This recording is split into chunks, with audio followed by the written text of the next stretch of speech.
Yeah.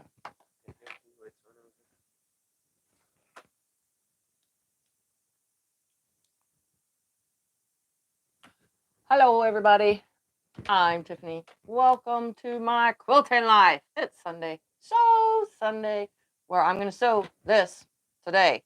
Gotta get this off the wall. It's been sitting on the wall since before I went to QuiltCon. And notice, nothing has fallen off the wall. I mean, there's a little bit like coming loose, but other than that, it's held up all week and I haven't been here. Well, previously. This week I've been filming while this was on the wall. What could be my next video? I'm not going to tell you. Anyways, let's see who's all here while we wait for people to find my video today. We got Kay, Mary, Dawn, Jim. Oops. Okay, well, that lags and that closed me out. Dawn, Jim, Karen, Tracy, Rosanna, Tanya, Catherine, Delia, Wendy, Patricia, Lori, Karen, Auntie L, June, Melena, Sharon, Brenda, Macbeth, and many more joining in. Welcome, everybody. So we started this fun kid quilt, not last Sunday, but the Sunday before. And I said, well, when I come back and get everything situated, we will finish this. And that's what we're going to do today. So I'm going to give you a quick rundown of what I used, how much I used of it, and so on and so forth to this point, because I wrote it all down, remember? So if you need like a refresher, you know, because you're trying to make this or whatever, I used this pink fabric. I haven't used this white yet, but we're going to for the border. This teal and this purple. So these are the colors that I have used, along with the lovely little elephants, which you can't tell what they are unless the camera's up close. They're little elephants in circles. So what I used is... That's why it's a kid quilt. Huh? That's why it's a kid quilt, because it's very childlike for me. Let's see.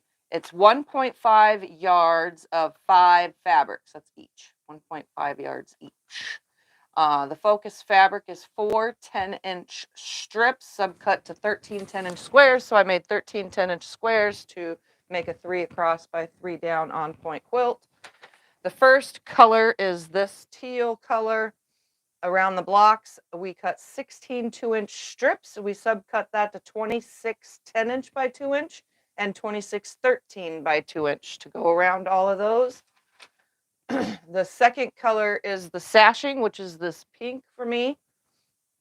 We cut 12 1.5-inch strips, subcut that into 36 1.5 by 13-inch strips.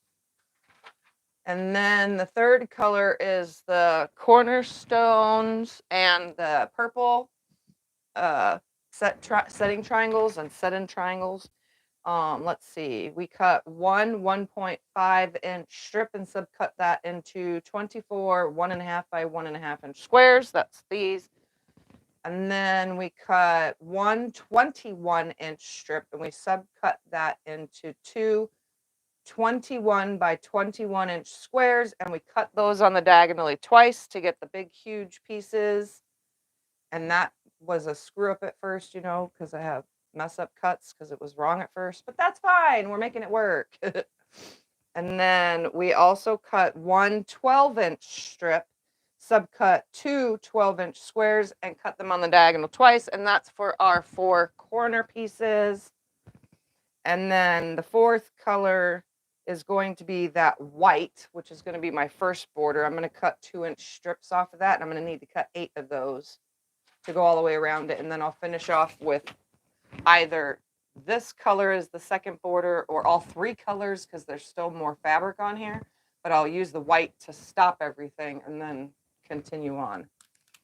That way it brings more white into the quilt instead of just right here. We want to bring it out into the borders. So there is that and everything we cut. So now all we got to do is finish putting it together. And I don't even know where I am at. So I'm going to have to find what's sewn together and what's not. All right. We have none of this sewn. This whole row is sewn. This whole row is not sewn. We got 2 end pieces to put on here. And I'm going to stand to sew because I'm having issues with my behind. My tailbone is screwed up, guys, so I have to stand. Sitting is killing me. So I've been doing everything standing up. I also need to have a seam guide because I haven't been using it for what I'm filming for you guys, which I'm hoping to get done this week, but we'll see. It's a long process of work. Where's the little measuring thing to make sure that I have a 1/4-inch seam? Sorry, guys, I want to make sure this is accurate, you know. Oh, that's good. I got it right on. Because I'm good like that. All right, let's sew these on real quick. I have my little pedal pad on there, and I have to move it manually for standing and sewing. I also need to put my machine back on super fast. I wiped the dust off of it I've been making a mess in here, so it needed to be dusted. So it must have made it go slow. Can you plug the iron in, please, and thank you. Yes. Right now I just finger pressed that though. Right there, there, there, and there. All right, now to put these 2 on here.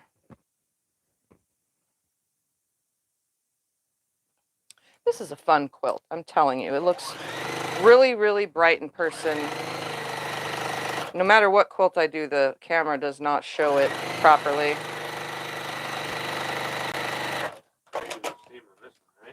Yes, I use a steam on this one.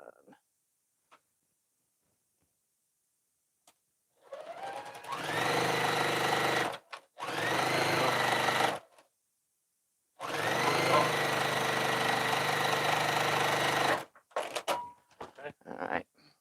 And then I'm going to press that one once the iron is fully warm, but I'll put these on while I'm here.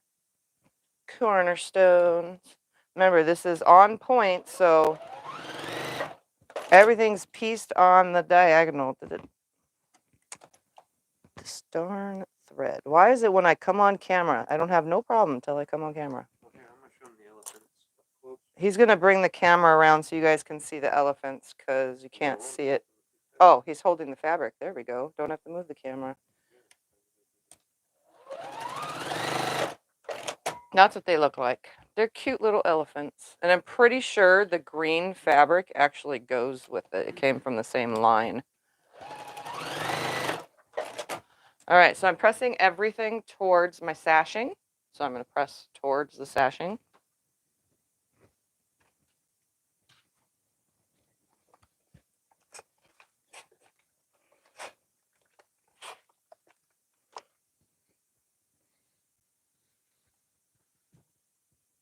Nice steam. All right. So this goes here for a second. We're going to put that there for a second. Move this way over there. Same with my googly eyes. I'm going to grab these 2 pieces and I'm going to place them right here where I can see them. And I'm going to put one on each side where it's flat. See? So I'm going to line that flat side up. I'm not turning them like this. We pulled it off the wall just like this. So I'm going to make sure that it's sewn. Oops, no, I got to put this on first. Then the side. Nope, wait. Hold on, I got to think about this for a sec because I did add the sashing. Am I adding it after the fact with the cornerstones? Yeah, I think so. On first? No, they're going on first for this corner. Yep. Sorry, guys. Brain fart time. Got to make sure I add the sashing first.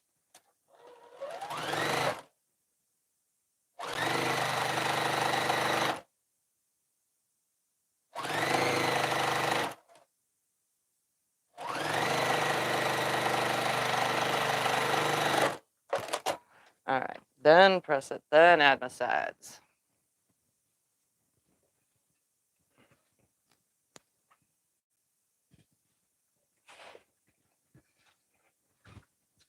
All right, now I'm going to place it right here. Yep, that's the way it goes.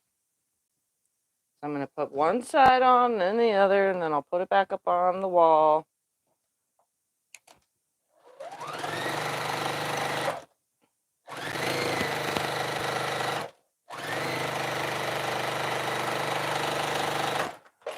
Some people are intimidated by quilts that are on point, but you know what? They actually work out perfectly every single time. You just have to take your time with it. It's best to have a design floor, bed, or wall so that you can lay it back out after building each piece so that you don't get yourself out of order. I've made so many on-point quilts, and most of them I just make them up as I go, and I haven't had any issues with that. Okay, I gotta see which way to press these. Probably towards the purple, because those are pressed in, but that's not going to matter with that. That's what I did wrong. When I sewed this on here, I should have put this on here first, the sashing on first, because I cut that point off. But I will make this work. Trust me, I will make this work.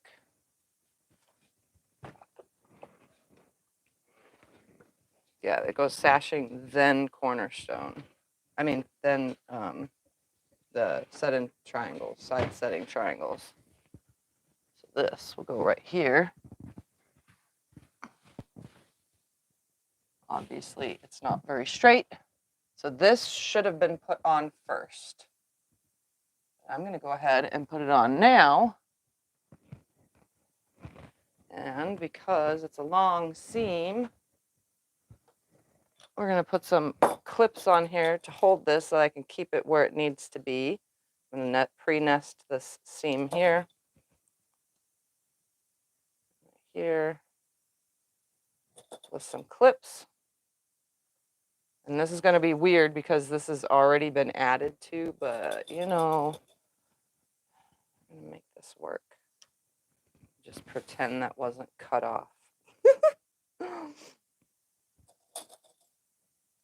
It's because I had the issue with how big they were supposed to be is what happened.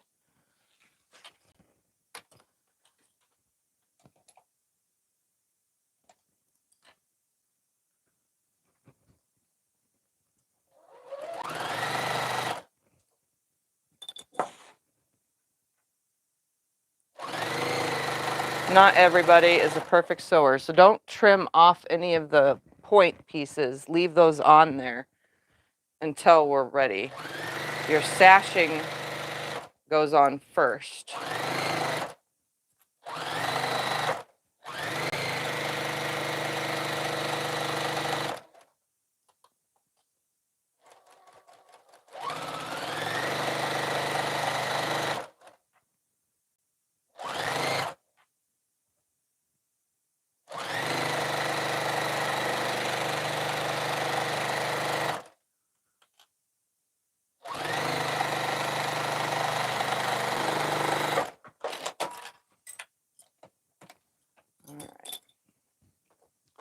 I'm going to press this and then add that piece to it, and hopefully it doesn't sit funky because I cut those ends off.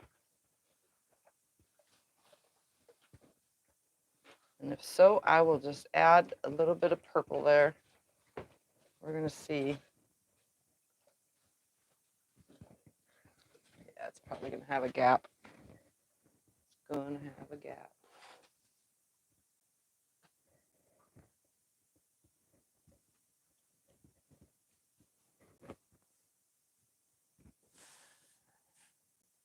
Yeah, let's see. We're going to add a little bit of purple onto this because we don't want that gap. So I'm going to unpick this end and add a tiny bit of purple to it because I cut that corner off. Nobody's ever going to know anyway, so except for you guys because you're watching me do this. So just remember, with this quilt, we're putting the sashing on the row first. So if I build from this side down, put your sashing on the tops first, you know, then add your piece because it's measured with these cornerstones. So I'm literally just going to add, how much do I need here? Just a little bit. We're going to do 2.5 inches. It's going to stick over, but that's okay. So I'm going to put 2 of these on here. Don't pre-cut nothing until you sew the sashing on first. It's a good thing I had extra. So I'm gonna put this one on here. I know it's gonna look weird, but we're just gonna, oh, this wasn't even 1.5. Make that 1.5. But that's because I did not cut it properly to start.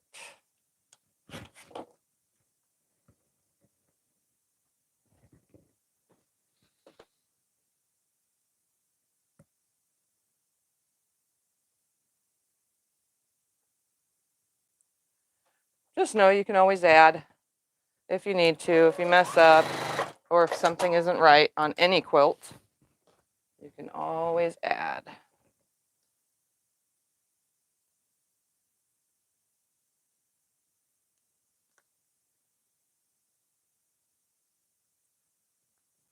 It doesn't always look the greatest, but we make it work. All right, piece, put that on.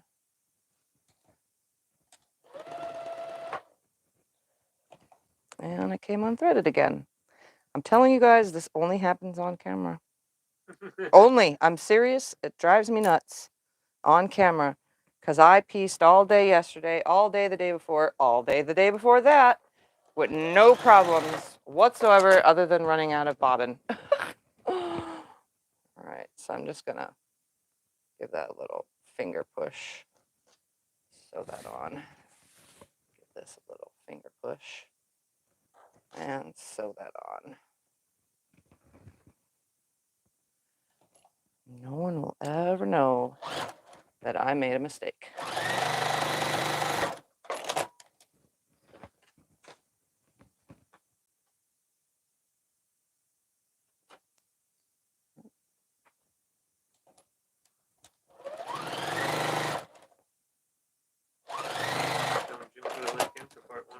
Jim put a link in for you guys for part 1.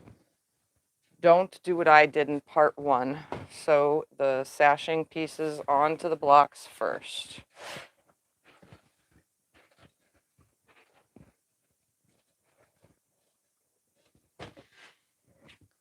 All right, so mine kind of stick out because I cut them a little too long, but now this piece should fit nicely, and I'm going to nest this up so it's on there. It's going to get nested up. This is the corner. Just going to put a clip and put a clip where it needs to be.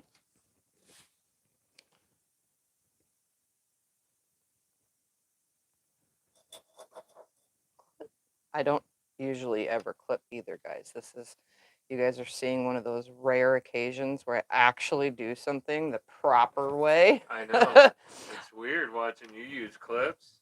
Clips or pins or anything. I'm like, really? I'm even putting them in different spots. Like, whew, something's wrong with me. I think I got wonky something happening in my head. The pain is getting to me. That's what it is. And I'm just kidding. All right, now I'm going to sew this corner onto the proper row where it goes.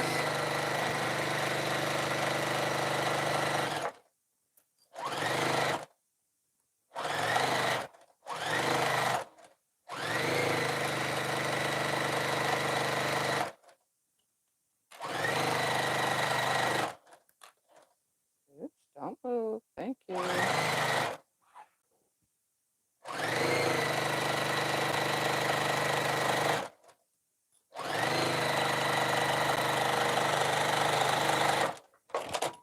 Okay, I'm going to press this and we should see.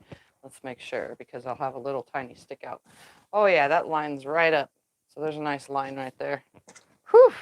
Thought I was going to mess that up. All right, so I'm going to press this and then we'll put it up on the wall.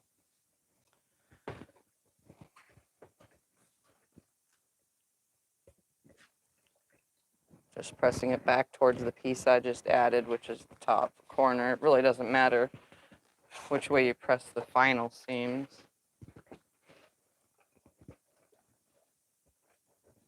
All right. So here's... Do you need me to help you put that up there? No, I'm good. Are you sure? Yep. There we go. So there is a corner. I just have to put the end on, but I'm not doing that just yet.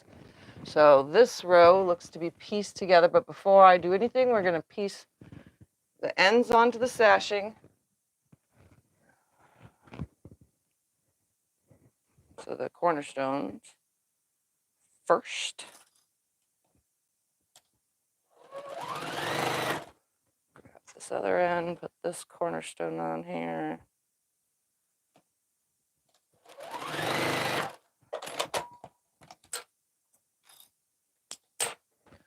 And then we need to add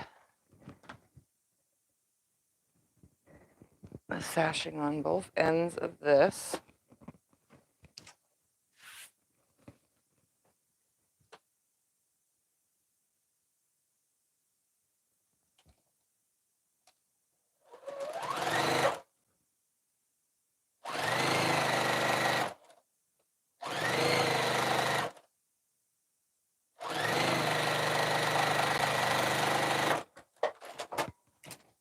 Turn it.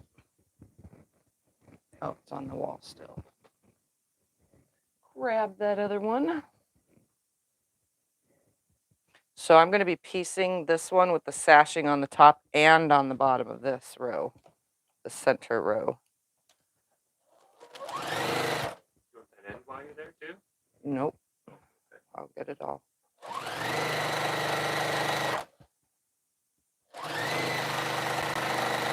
So that's how this one is built, because it's equal on both sides. There's 3 and a 1, 3 and a 1 on this side, and then your end caps, and then the end caps run down that centerpiece. So that means the sashing goes on top and bottom of your centerpiece. Pre-build the sashing onto the bottom, that's this one, onto the bottom of this one. Yeah, that's how this is going to work. So it's a little bit different than most on-point quilts. It's a little bit different because we're adding the sashing. So we'll just put it on the top and bottom of this one. Kind of eliminates a little bit of stress by doing that. So I'm going to just leave this right here as nicely as possible while we piece this one.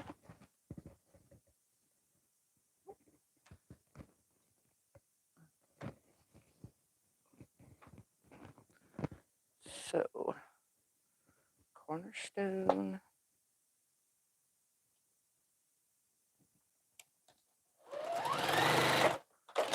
And then pressing it towards the sashing, then one more piecing of sashing. Because I guess I stopped on that one last time we worked on this. And one more cornerstone. Possibly. Yeah, I don't even know what I was doing. Is that it? Okay. So now we're going to stick these on the top and bottom. So we're going to use some clips. Oh my goodness. Tiffy's still clipping. You guys should check if I have a fever or something. I'm just kidding. I know. Tiff using clips? Okay. Like, did the world stop turning? Yeah, something happened. I'm telling you guys, I bumped my head or something.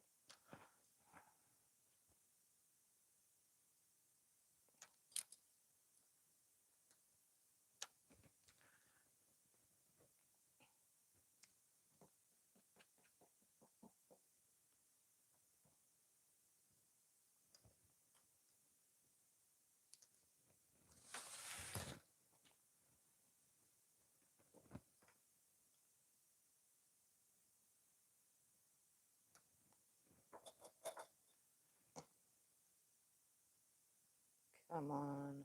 Right there. There we go. And I think I'm going to sew with this on the bottom because it looks like some of these pieces are a little bulky. So I'm going to put the sashing on the bottom when I sew. That way it sucks in any extra fabric. Do you have any idea what size this will be when it's done? I have no idea what size it'll be when it's done, but it's starting to look like it's going to be 60 something by 60 something without any borders. So pretty nice. Supposed to be a toddler quilt. It was supposed to be a toddler be quilt, bigger. but now it's turned into, I don't know what I was thinking, a toddler quilt out of 10-inch squares. Yeah. That's my own fault, guys. I can't make small quilts. That's my problem. Small quilts in my brain do not compute.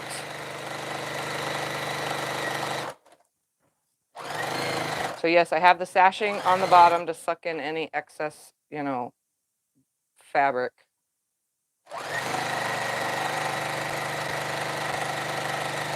Because your feed dogs pull in just a little bit more than the top. So if you ever have that problem, just put the looser fabric on the bottom.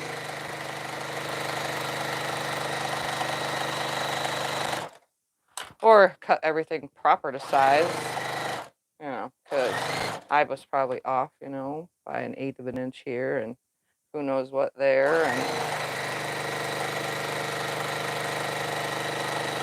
I never said I was perfect. Do you suggest 6.5-inch squares to make a toddler size? If you want to make a toddler size, yeah, you know what?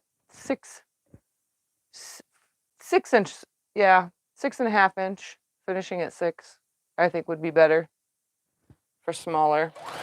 You can start with whatever size you want. I'm just giving you the basis of how this is done, honestly, unless you want to make this size, which is now apparently a teenage size, lap size. And I have a long thread right there, just randomly. Okay. Have you ever used serger thread for quilting? I have used serger thread before, a long time ago, when I first started quilting, but I have not since. But you can if you want to. I mean, it's just as durable. It holds your clothes together, so it's got to be somewhat durable. A good thread. If it holds your clothes together, then it definitely is going to hold a quilt together. All right, so I'm going to put the other sashing piece on here now. What do you think about the Brother 9285? The SQ9285 Brother. Well, it was a temporary machine for me because I don't like to sew slow. That's the only thing that I think about it, is it's slow. Other than that, it has lots of little functions and decorative stitches, and it's affordable. That was the number one thing, an affordable machine when I first started, because, well, when I first started making quilts, I didn't even know the Juki existed, fast machines and heavy duty, I didn't know any of that existed. But we went to Walmart and Scott got it for me for Christmas or something, or my birthday. I don't remember. Something like that. But it was to replace the even older Brother machines that I had from the 80s that I had been sewing the kids' ripped clothes and stuff with, over the years. And I made curtains and pillowcases and all sorts of weird stuff. I've always sewn something since I've had children. I can't say I did it as a kid, but what didn't you like about it? I just don't like it because it's slow. Yeah. It's I call it the Pinto. It's the Pinto is what I call it, and Scott put a link in for you guys, but I just don't like it because it's slow. Other than that, it has all sorts of stitches and everything. It's really good. It's got monogramming on it.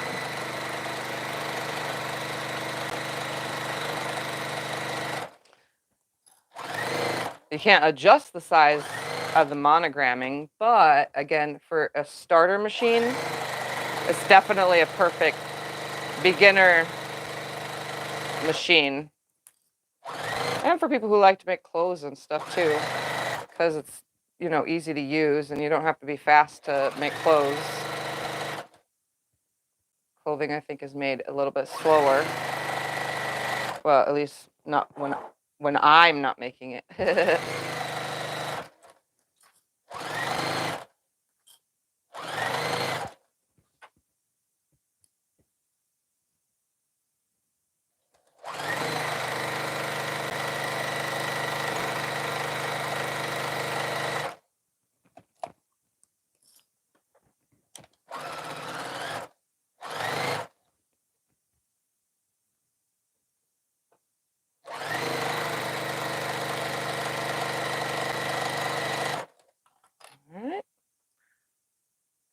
to this end. All right, I'm gonna press this again towards the sashing.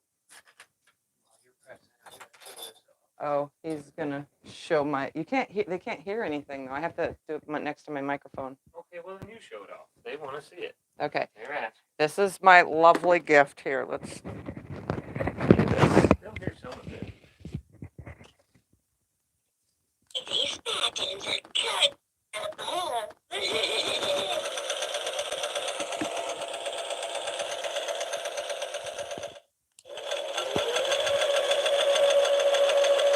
I'm going to sew your little heart out.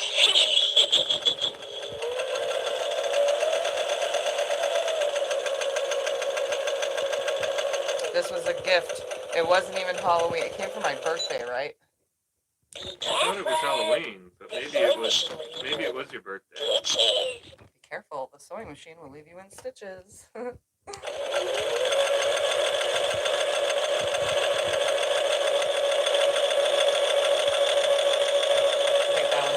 Sewing. Try not to fall apart at the seams. Try not to fall apart at the seams. I love this thing. Okay. Anyways, that's my little toy. Yeah. It's so cute just to press the button every now and then. Because I don't have it, I have it turned off. It's just it does have a sensor for when you walk past it, but then it would be going off constantly. Yeah, it's off. It's just the button. Yeah. Okay. Just making sure.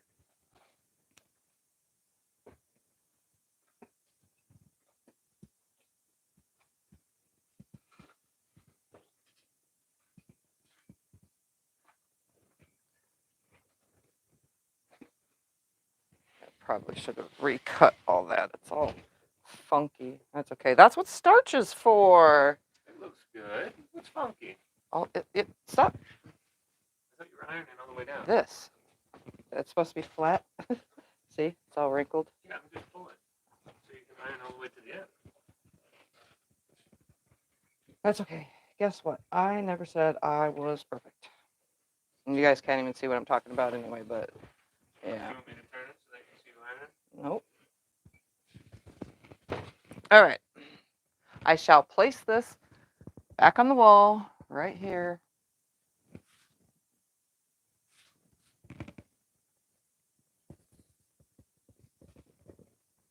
Stay. All right, and then the end caps will go on, but I will sew it to the previous strip first. So now we need to make this section and the sashing. So I'm going to start by making the sashing, which is mostly started. What was I thinking? I don't know. Mostly started all this. Okay. So I need another one of these on here.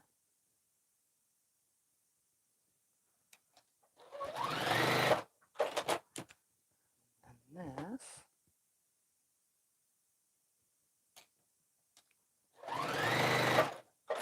And then this and this.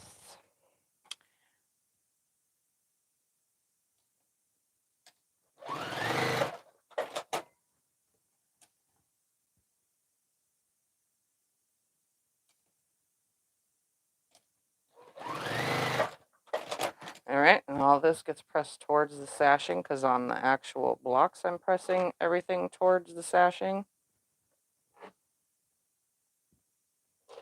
I'll leave this right there for a second. I need to add this and this sashing piece to each end.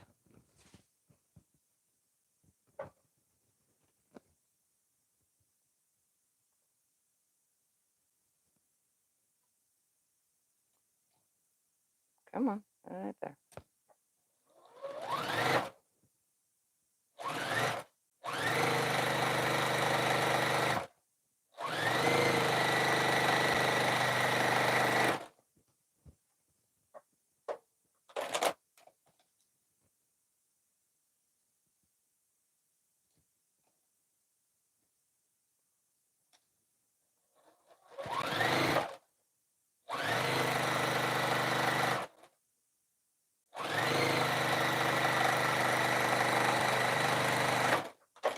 All right, so I'm going to press this towards the sashing, and then I'm going to add the sashing on the one side of this. And then we'll put the ends on.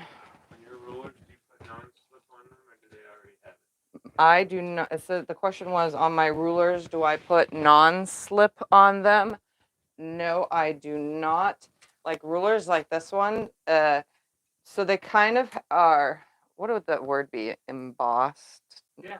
Yeah. You can feel the grooves. They're embossed on the back, but there's no Engraved. and no, you can feel the cuts from the markings on the back. Would probably be embossed. Yeah. So when you line it up on a seam, you can feel that it hit that seam. You know what I mean? Like when you go to make your cut, you can feel this hit the edge of the fabric, but there's no non-stick on it. But my Quilters Select rulers, here is my big huge one with my shower O crap handle. This, you put it on the fabric and the fabric moves, not the ruler. These are they're expensive, but these are probably the best rulers out there, I think. And I could read all the markings just fine. It has your 30, your 45, and your 60-degree markings on them. On most of them, they have squares. They have long, skinny ones that are like this, but anywhere online. I don't know which exact place sells them. But yeah, those are the best, I think. But I used to use Fiskars rulers before this, and I still use them to this day. But I find that the Quilter Select, because they have the non-slip on them, are probably my favorite. Not probably my favorite, they are my favorite. All right, here we go with some clips again. Whew. I think this takes too long to do, clips on things. But because I'm standing, I can't make sure everything stays nice.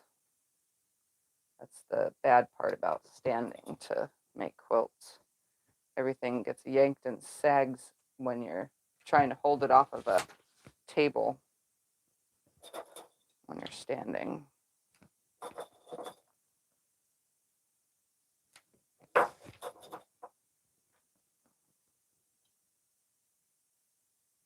Okay, so go ahead.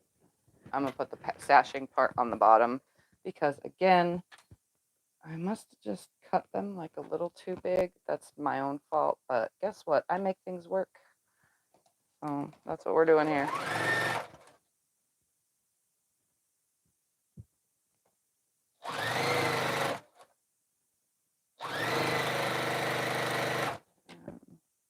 I gotta remove my DNA. It's on everything. Earlier, this morning when I was sewing, I literally saw the hair fall from my head and land. I was like, my goodness, what is happening here? Funny thing is, my hair was tied up too. And it still just lands all over everything.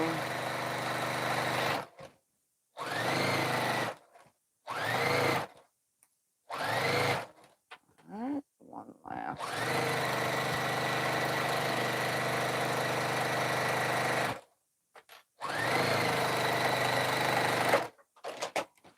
All right, place those there. I'm gonna press this real quick.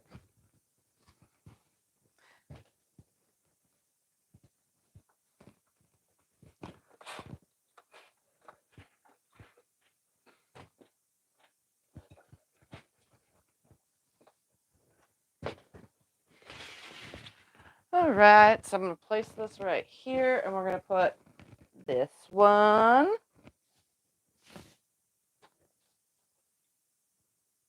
Does it go this way?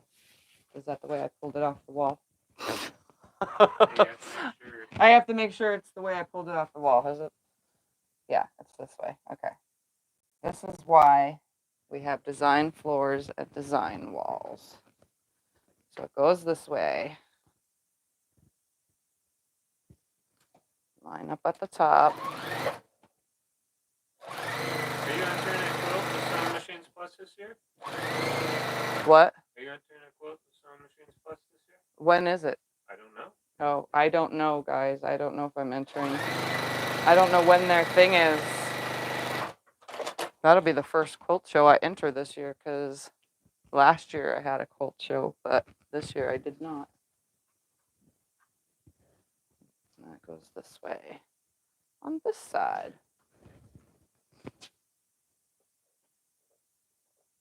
Oh, it's this month. Is it this month? Did it already start the entries, or is that? I didn't even get an email. Does it go to your email or to mine? Mine. I'm not sure. I will have to look, but I don't have anything in it if it's already, whatever the word is for it, started. I always forget about online quilt shows because it's online. Yes, submissions are going on now. Submissions are okay. Well, then I will do my best to enter something. I will have to go look later after the live. You're All supposed right. to have the row upside down. The sashing is supposed to be on the bottom at the top or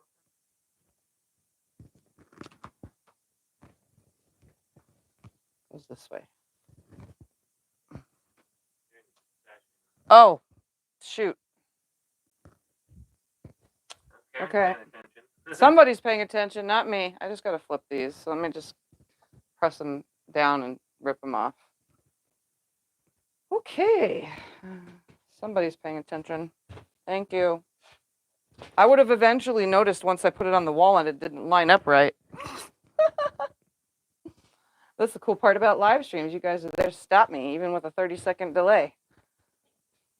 You got to the 10th, one person said, and the other one said that it goes from the 10th to the 13th.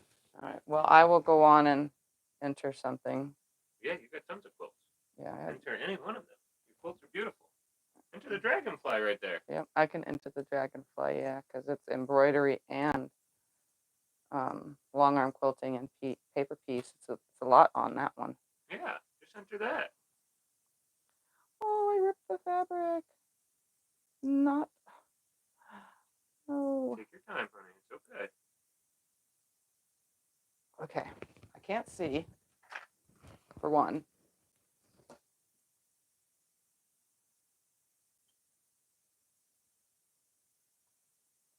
Okay, let's just go to this side. If all else fails, switch to the other side.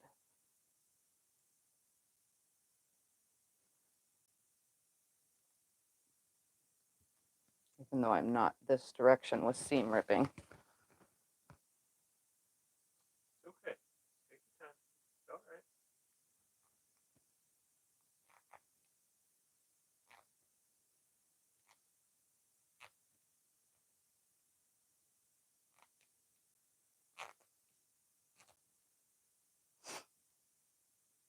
Okay.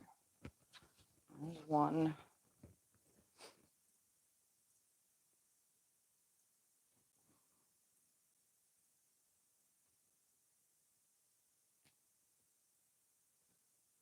You're doing that. Quick show them the dragonfly.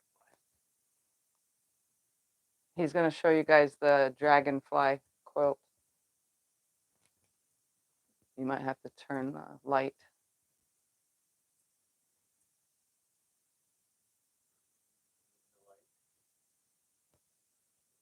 That's my dragonfly quilt. It was done with Becca from Sew Becca, and then Donna from Handmade Buying with Donna, and Fallon from So Be It Quilts. But Donna had medical problems, and life happened, and everything happened, so we never got our collab done.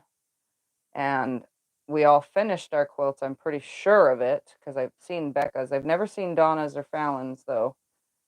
But yeah, I finished it back in September and waited and waited and waited to show it off. But obviously, I was waiting for somebody else to show theirs. And since Becca showed hers, I figured, well, then I could show mine because I guess we're okay now without waiting for the collab thing.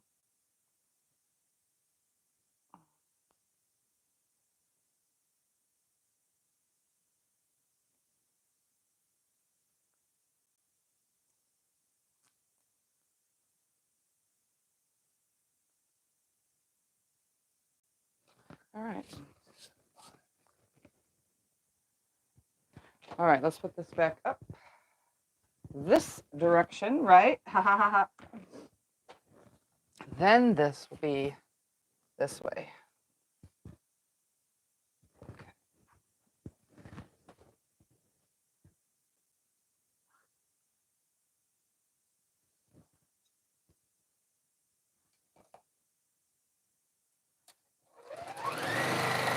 And see, you can't get discouraged when stuff like that happens. Just fix it and move on. Everything will always work out. So you just saw that even I have issues. Okay, if that one went that way, I'm going to 100% make sure that the bottom one is correct, which goes this direction. I got a question earlier. What do I put my quilts on the wall? How am I hanging them? Everyone's, people always say, well, I tried felt, or I've tried this, I've tried that. What I have on the wall is 100% cotton batting. This single piece has lasted, this is over 2 years now on the wall, and my pieces still stick to it like as if it was brand new. And if you're curious, it's actually Pellon batting. I'm not 100% sure on all the other brands how sticky they are on the wall because I've never had it as a wall thing. But this is from Pellon brand batting, in case you're wondering. But that's what I had a question about that earlier, and I figured I'd address it out loud.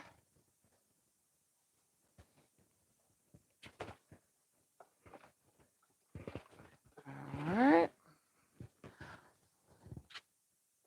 Well, they think your dragonfly quilt is a prize winner. My dragonfly quilt is a prize winner. Yep. Maybe I'll enter I 2. agree. I have another one I could enter. Well, you always enter 2. I always enter 2, yeah. Double your chances of winning. Yeah. I don't even know since I didn't even know what was going on, I didn't even know what the prizes are or anything this year. I don't know the dates or nothing. All right, now to build this whole corner, I'm just gonna move that out of the way. We're gonna put all these pieces on here, and so we'll put one of these on each end, and then we'll add the cornerstone sashing piece on the bottom.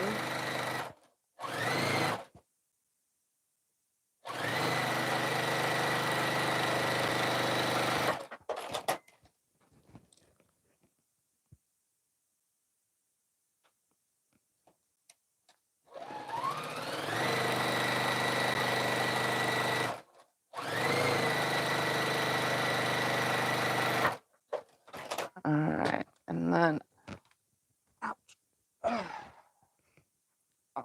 let's press it. Well, let's do that and then press it all at the same time. How about that? And we'll put the seam ripper away purposely so that we won't need to use it.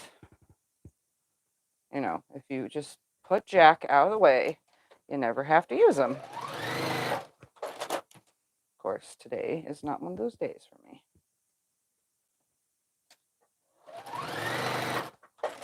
All right, press this. And we'll remember that the thing goes on the bottom.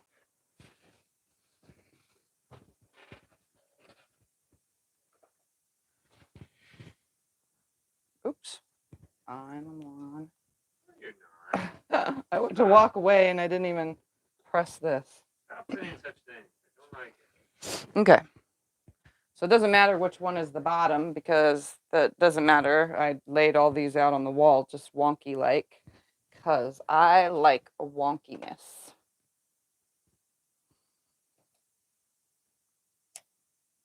Come on, right there. This up. Hold this side.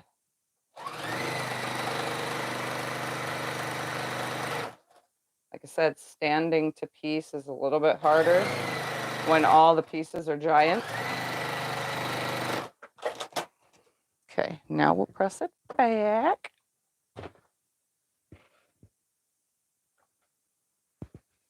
Well, I'm away from the screen. I need to move this. I keep hitting it. We don't want to break it. All right. Sashing goes on bottom. I got it, see? And now this piece will go on. And that piece will go on.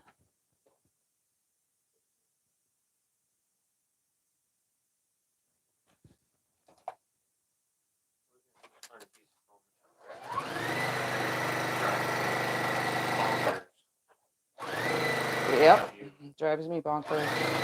I'm trying to ignore it with the sound of my soothing sewing machine. The fan is Scott's talking about the fan in this room. It's time to have the fan on now because it's getting warmer when the iron is on in this room, being that it's a smaller room and there's two persons in here moving around and it gets pretty warm in here. So we turn the fan on, but the fan is moving just so much to where the string, that's not a string, it's a metal ball hooky thing, is tapping against the glass equally. And it's annoying. Some of those things are really hard to ignore, but you know. All right. So this piece on.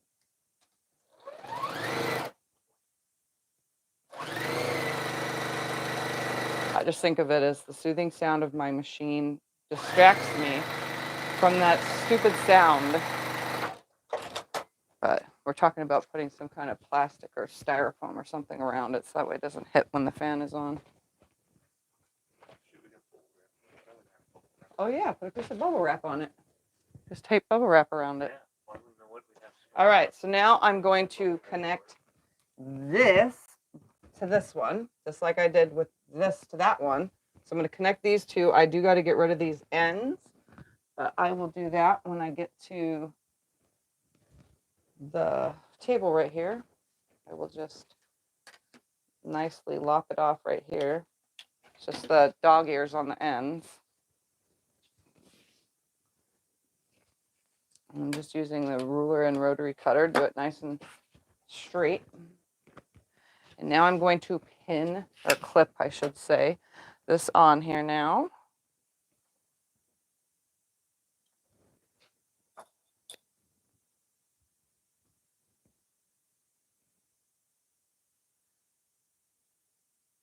There. Here. Here. And a clip.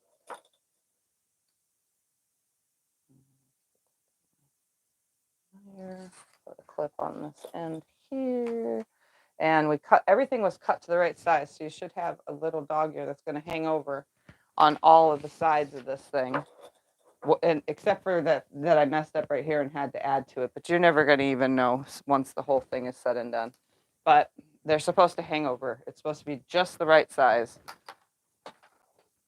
So we just making everything work nicely.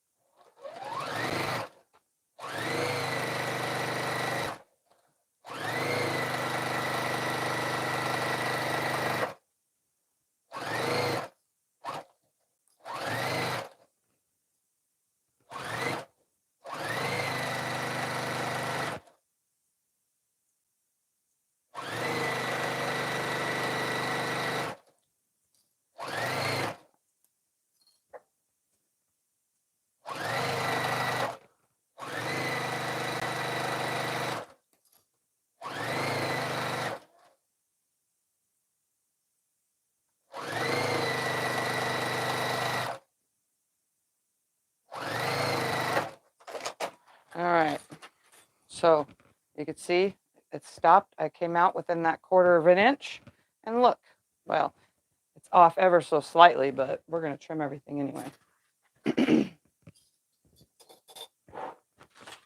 All right, so I'm going to press this back, and then we'll add one of these to the middle and one to the other side of the middle. Doesn't matter which way we press because none of this stuff will line up.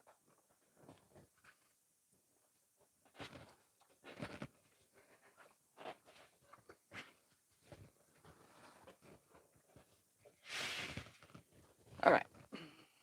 So now, this will go like this right here. Okay. So we're going to flip this piece on top of this, or vice versa, because it's not wanting to, because I sew a certain way. So from this side to that side. So we're going to make sure that we have it just right. So you're going to nest those seams, hold them there as you take it to your spot to lay it out.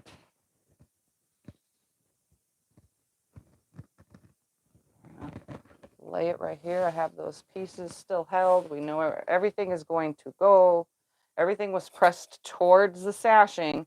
So all of this should nest right up.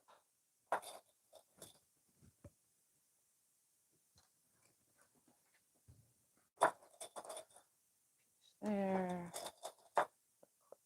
This end. Slide it on down. Clippy, clippy. Slide it on down.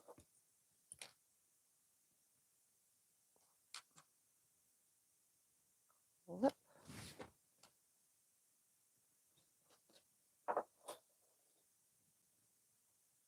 Clip.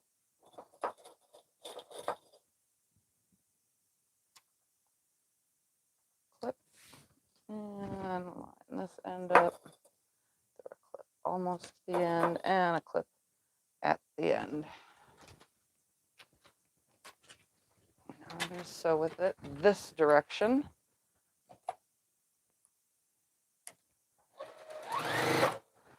And we're going to be very careful by leaving it up here as I go as best as possible, because that stretching and pulling is going to just make it all a disaster. So we want to try to keep it from getting off of the table.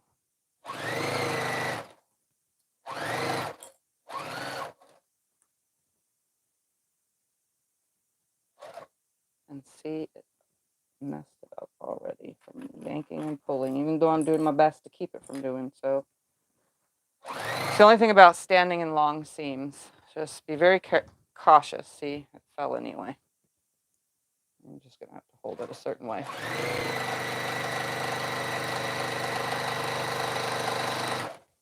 Hold it a certain way.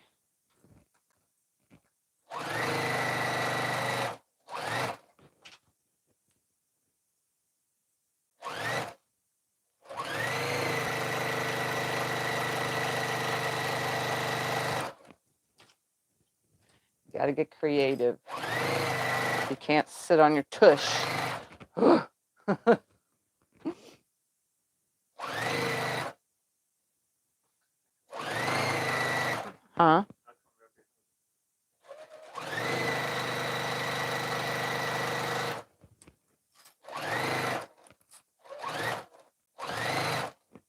How do you know which way to sew seams to make them nest?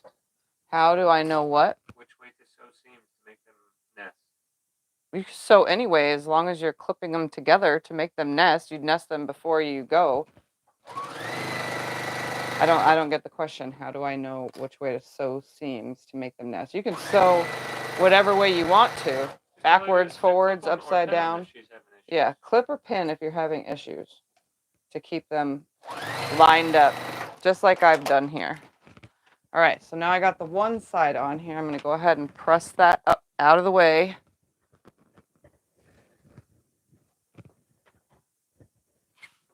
And then I'll come over there and grab the other side.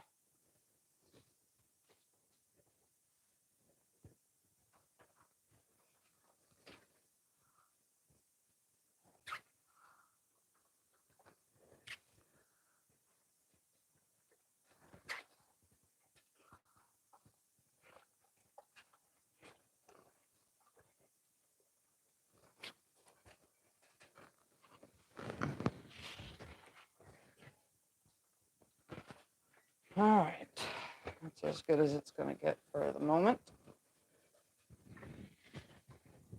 Obviously, we can't mess anything up now, because here is the one side. I don't have my end caps on. I'll do all 4 of those last, but we know that this goes here and this goes on top because we already have a corner on that side. So now I just need to bring this whole unit onto here. I want this first seam to match up because I want to make sure that I know which one it ends up on, because on point you can easily have your end piece right here hang off of it and not even realize that you're sewing it that way. I've done that before quite a few times. It's always an accident when it happens, but it happens when you're not paying attention. So that's why I said floors and walls and beds, put your quilt on it, and then you make sure everything's right.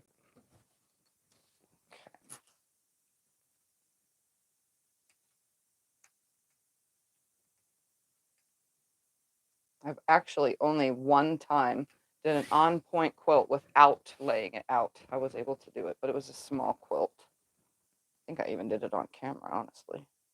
But I highly recommend laying it out when you're doing it this way.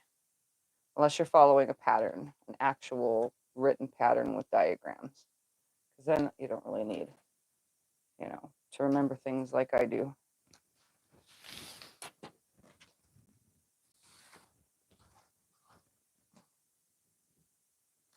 All right. Now it's even heavier. I'm just going to kind of put it on my knee, I guess. See if this works.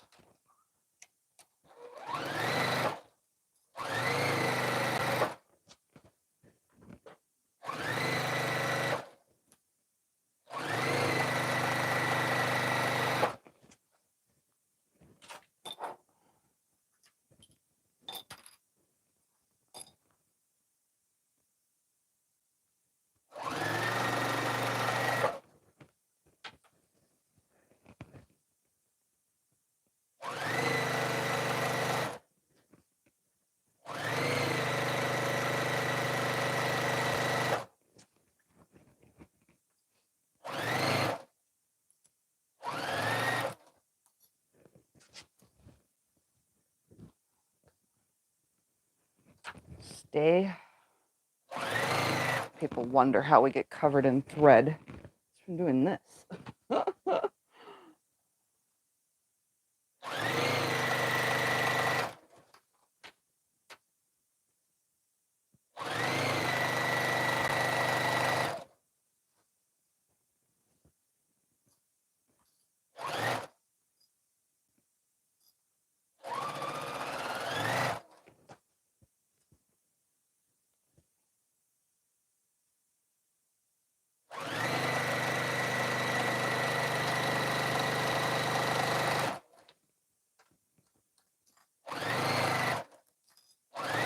Come here.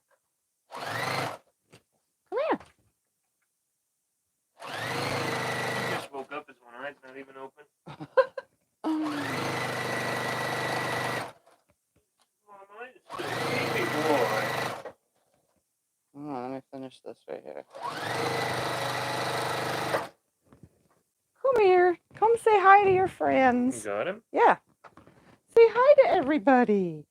That was sleepy boy. Look, his one eye's still not open. He was Poor sleeping boy. in his bean bag. Oh, say hi. Oh, you're just going to purr. All right, I'll put you down. You can go open your eyes all the way. He says, Mama, don't mess with me. All right, I'm going to press this back, and then we'll add our 4 corners. You're going to have to move that. Oh.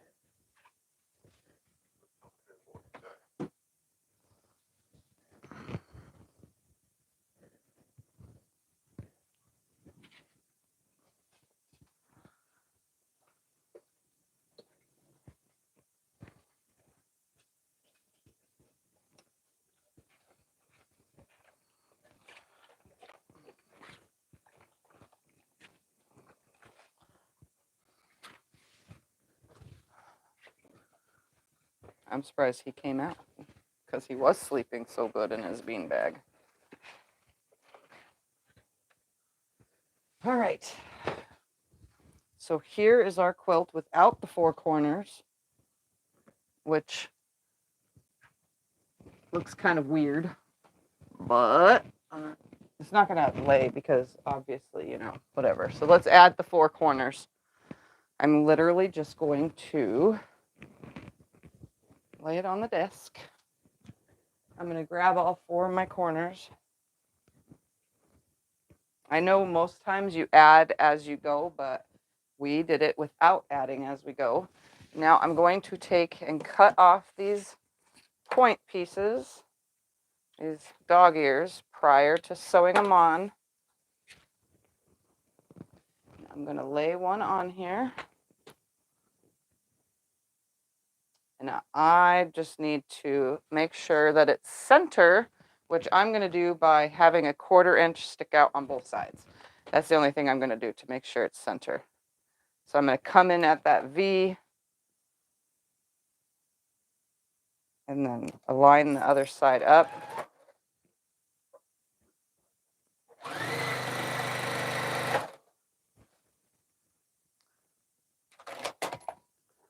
Okay, or not.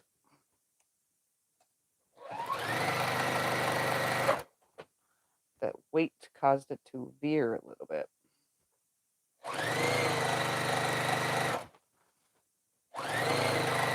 And it's doing it again.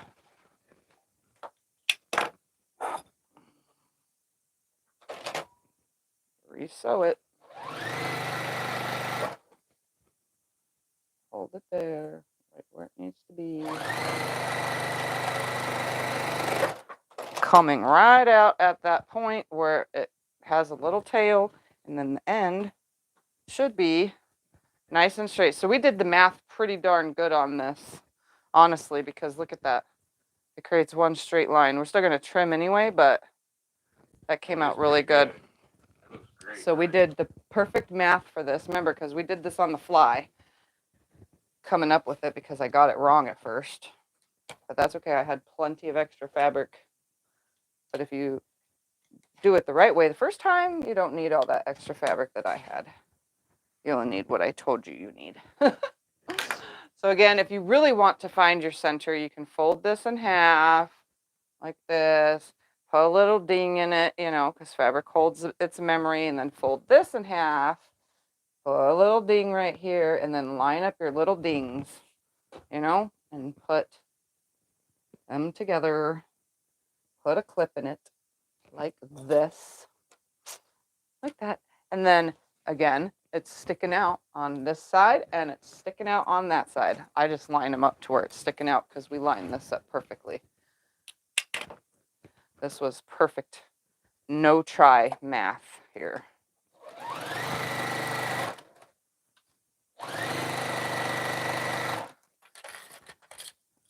All those clips away because I really don't need them now. It should come out right at that peak, and it did. So again, nice straight line. Look at that. See? That looks awesome. All right, let's find another corner. So we have 2 left. Get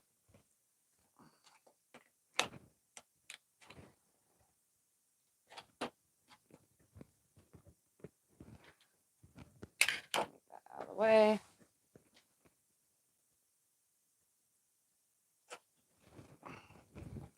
Keep the whole thing up here. Just gonna put a little tiny 1/4 inch V on this side, sew it, and then land on the other side.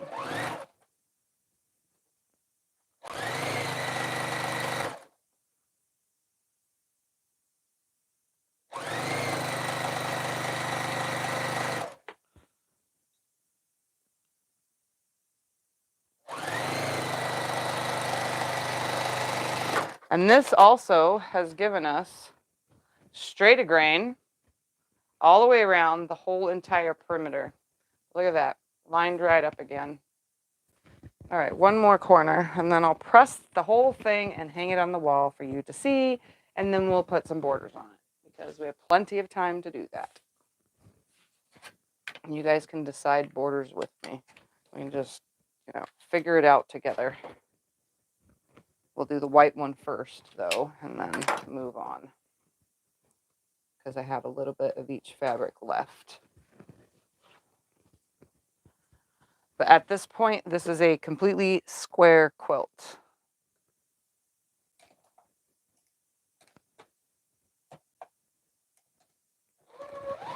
And there goes the thread. We're doing so good for a while.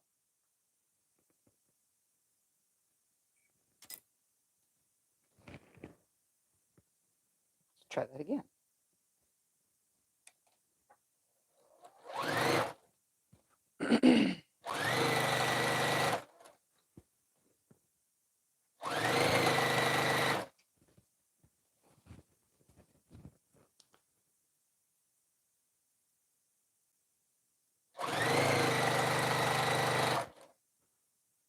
Hold it right there.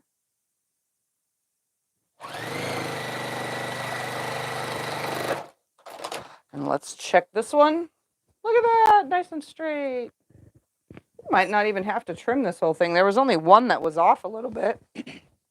And I could make that work, because this whole thing came out right. Obviously, I have to trim that excess off that we added. But, all right, I'm going to press this.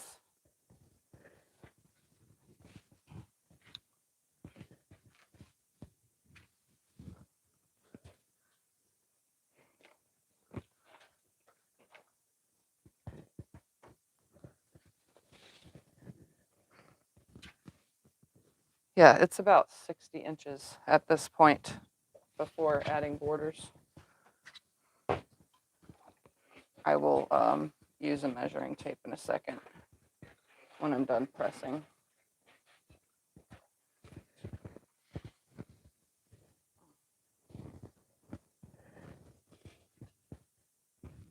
Yeah, I don't need to do anything. This is landed pretty straight.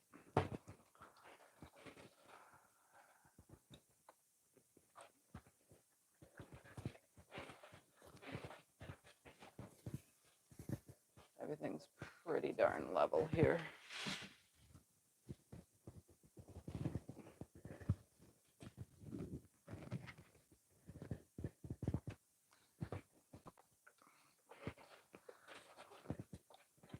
This is probably the first on-point quilt that I ever got it completely accurate for all my side setting and corner triangles.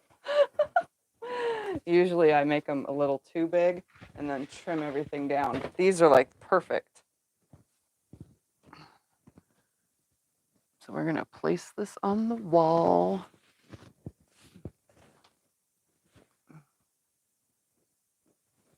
And then we'll measure it real quick.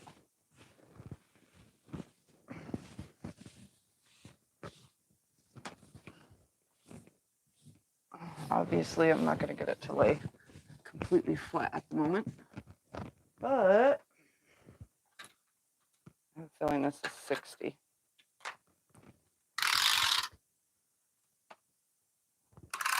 And then we'll trim off that piece. Oh, it's 59 and a half. I was off by a half an inch. Let me use the big tape measure. Can you hold it so you can read? 59 and a half. It's 59 and a half exactly square. All I have to do is trim off this little piece right there and right here from that row. Other than that, it's perfectly square all the way around. Are you going to add a border? Yep, we're going to add borders now. Okay. So we're going to start with white, and I want to do 2 inches of that. So I need to cut, what did I say, 59 and a half? I need 1, 2, 3, 4, 5, 6, 7. I need 7 2-inch strips. I think. Remember, I'm not perfect with this whole getting it correct stuff, but we're going to make it work. I don't have a lot of fabric to work with, so on the white. All right, 2-inch strips is what I'm going to do. I'm going to cut 7 of them. And then we'll obviously pull this down and get all those dog ears and that other piece off of there. You can do bigger borders if you want. I'm just kind of stopping the purple with the white, since there is white in this quilt.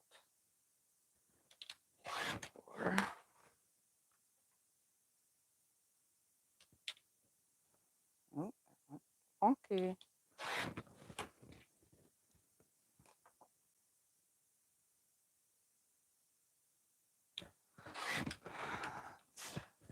One, two, three, four, 5,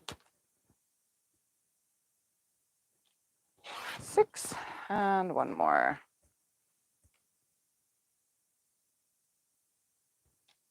7. There we go. And I'm going to flatten this one because it's kind of bowed from being folded. I'm going to hook them all together end to end.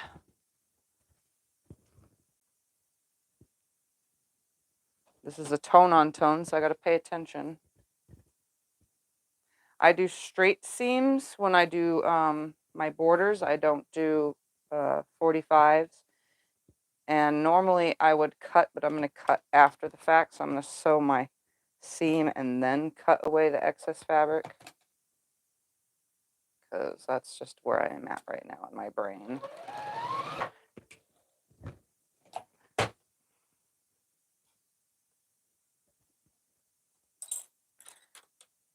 You know, this whole threading thing just makes things worse.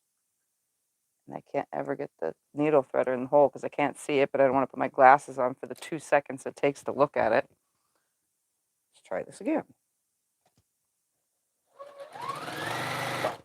All right. Grab another one. Oh, the Oscars are on tonight. I didn't know that. Boy, we got Super Bowl to compete with, and Oscars and everything to compete with. Minnesota is trying to call me. Minnesota is going to have to wait. Is it somebody you know doing it? It's not somebody I know.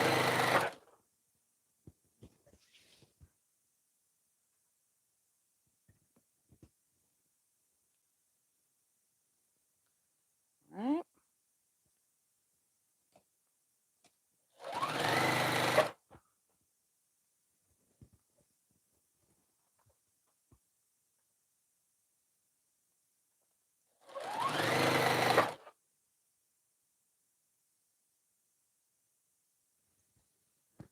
Tell Minnesota if they're on here watching, they should have called me. I would have answered and talked to them.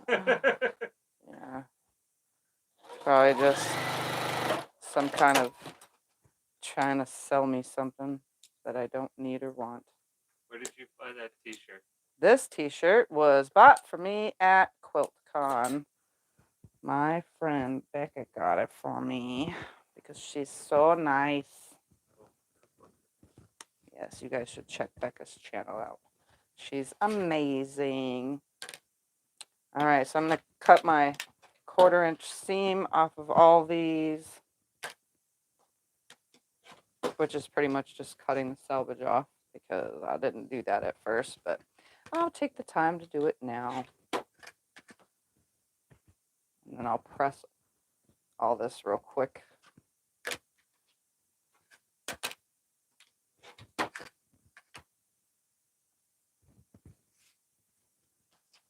Hoping 7 strips is enough. It should be. Should be.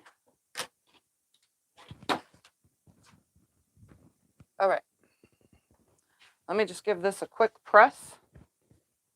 And then we'll attach it to the lovely quilt after we do that one thing to it by getting rid of all those dog ears. Nope. It's going to just take just a second.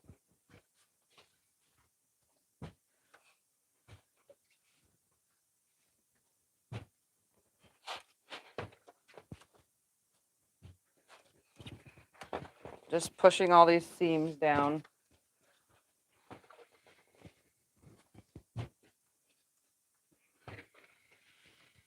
Hoping that this fabric is all right side out. Looks like it so far. All right. here is my first border. See how I just press it and then throw it there, you know, to wrinkle it all back up? We're going to take this down and I'm going to get rid of all the little dog ears and that little excess from my boo-boo from cutting off that thing. But I'm just going to cut all these off real quick. So here's my little boo-boo, which is fine. Just don't cut the pieces. Add your sashing first, then do the cut. But all this lines up so nicely. There is no need to trim any of this, which is like great. Even this lined up perfectly with the little piece sticking off of it. I'm really happy about that. So every measurement that I gave you is an accurate measurement. Come on, just a few more, I think. I don't know what side I'm on.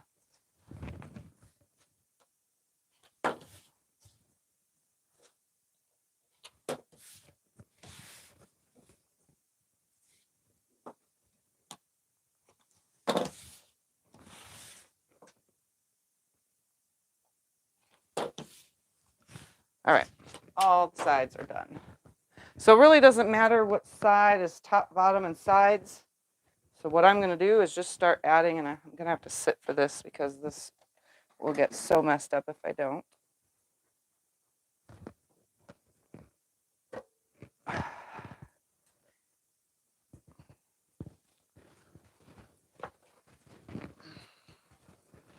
All right, I don't measure and then put the borders on. So I know that this is 59.5 inches. I could cut 59.5 inches off of here. But guess what? I don't do it that way. I am going to literally throw the whole stack on the floor. I'm going to put it right sides together. No, that's fine. So they can see you putting the binding on? Or I mean The border? the border on?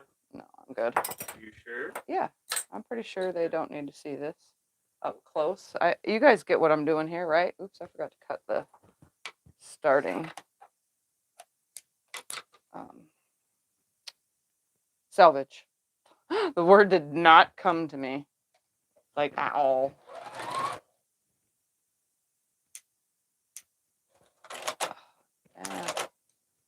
Stop touching the pedal, Tiffany.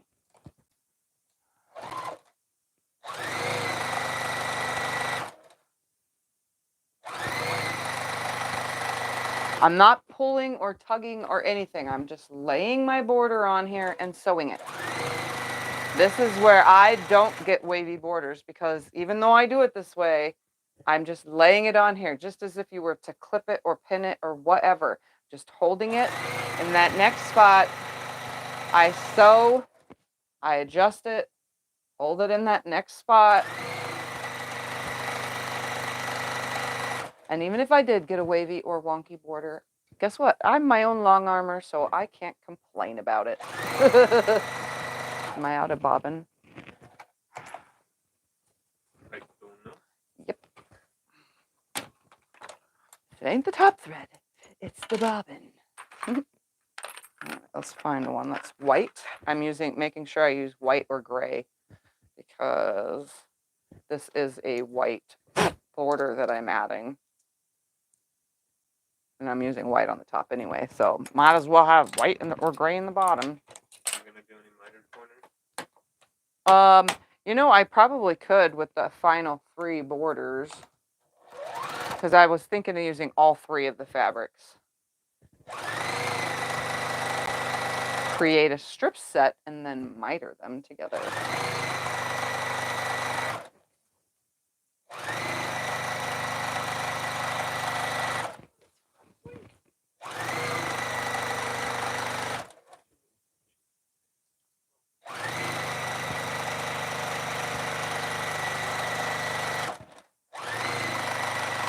I'm so glad I didn't have to trim this quilt too. This was like perfect. If you want to trim it, you can, but mine came out great, so I don't need to trim nothing. I'm gonna line it up on top of itself, fold it, and make a cut. This is how I do borders.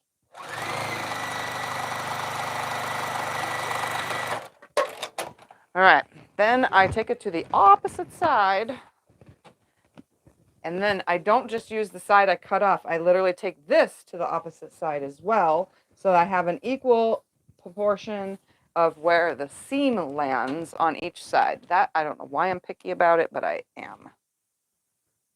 So I want the seam to be in about the same position on both sides. Oh, I forgot to get rid of the selvage. There. Good thing I keep the scissors right next to me.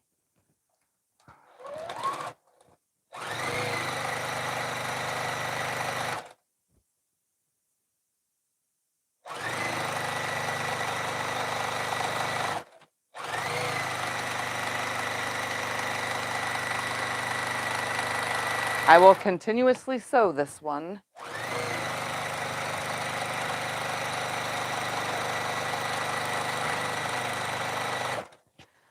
But I didn't lay it all on my lap nicely, so that's a little bit harder to do. And I veered.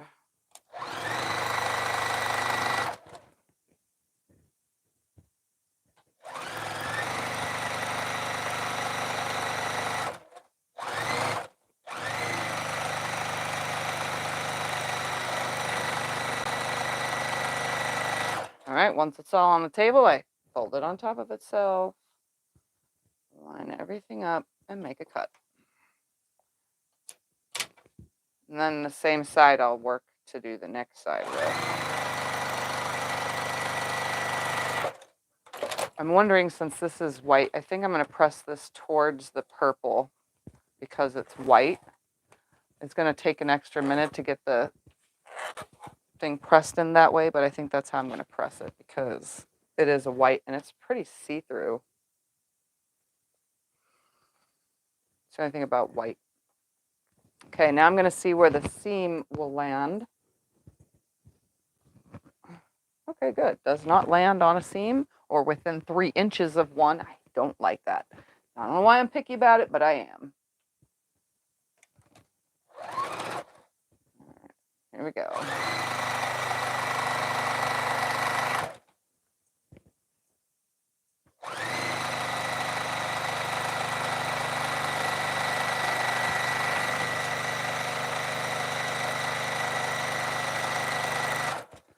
Probably should change the needle. That's what I need to do. Scott said I should, and I should have done it, but the problem is I'm still working on that other project, and I don't want to change the needle 2 different times. The other project requires a lot of attention.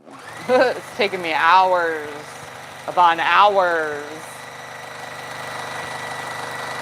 It ain't just one of those 2-hour long, get it done in a video quilts.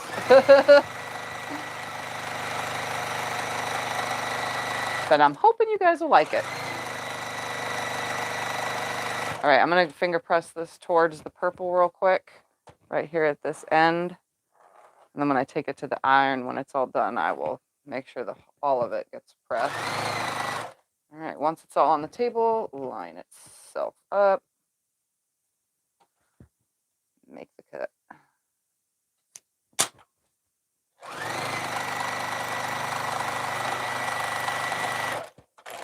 Turn the whole thing to the other side.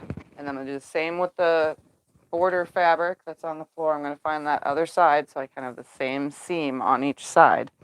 I prefer it that way. Oh yeah, 7 strips looks like it was probably too much. I probably only needed 6. We'll adjust that when I tell you guys the final, how many I used.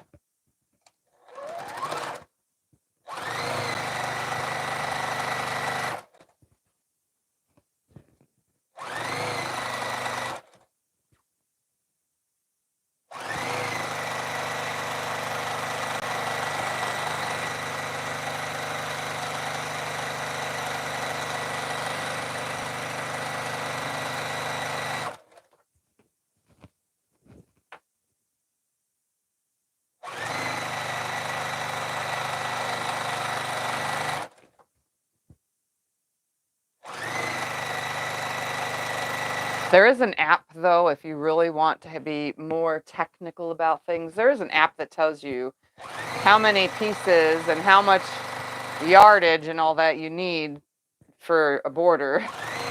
It's the Robert Kaufman Quilting app. It does borders, bindings, how much backing, how much batting you're going to need. It does all of it.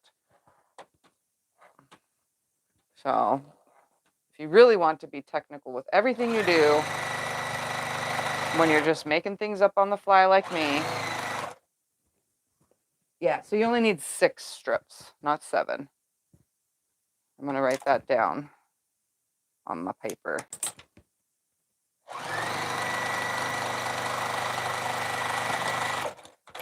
So it would be 6 2-inch strips, not 7. I do have a pencil somewhere right there.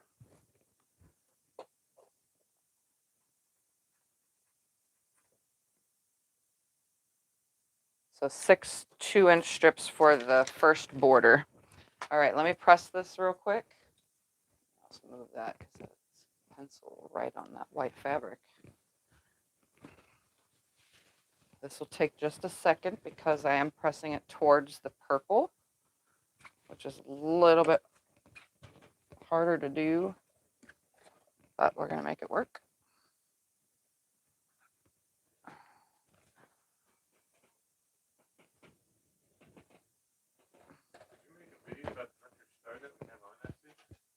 Yeah, the Hunter Star that's on Etsy does have a video.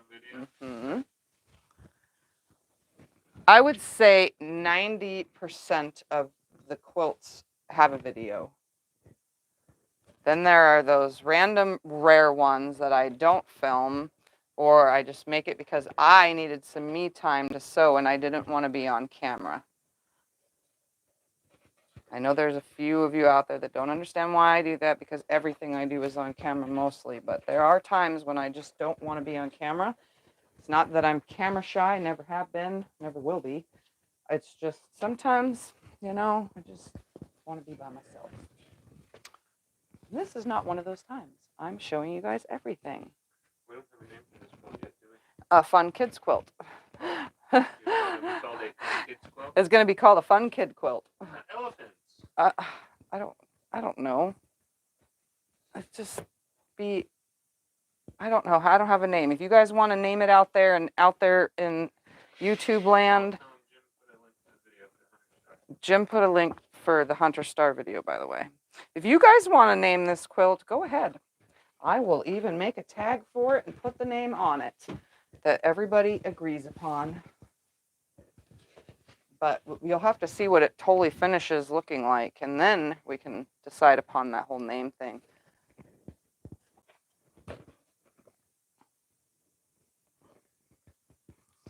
That's probably the last thing any designer does is names it lastly. They don't name it first. Say, oh, I'm going to make a quilt and call it Barbershop, you know, because you can't.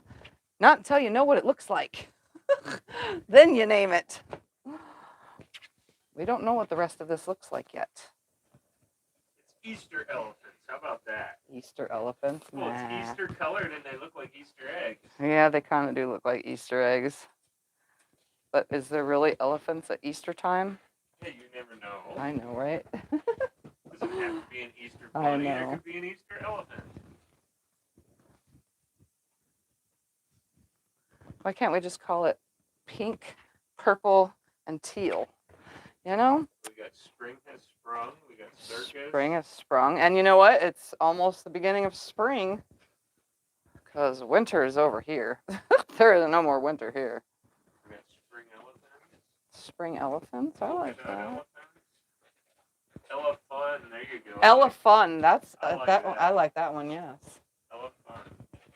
Elephants on parade. All right. Let me put this up on the wall while we decide on. Baby elephant walk. Song.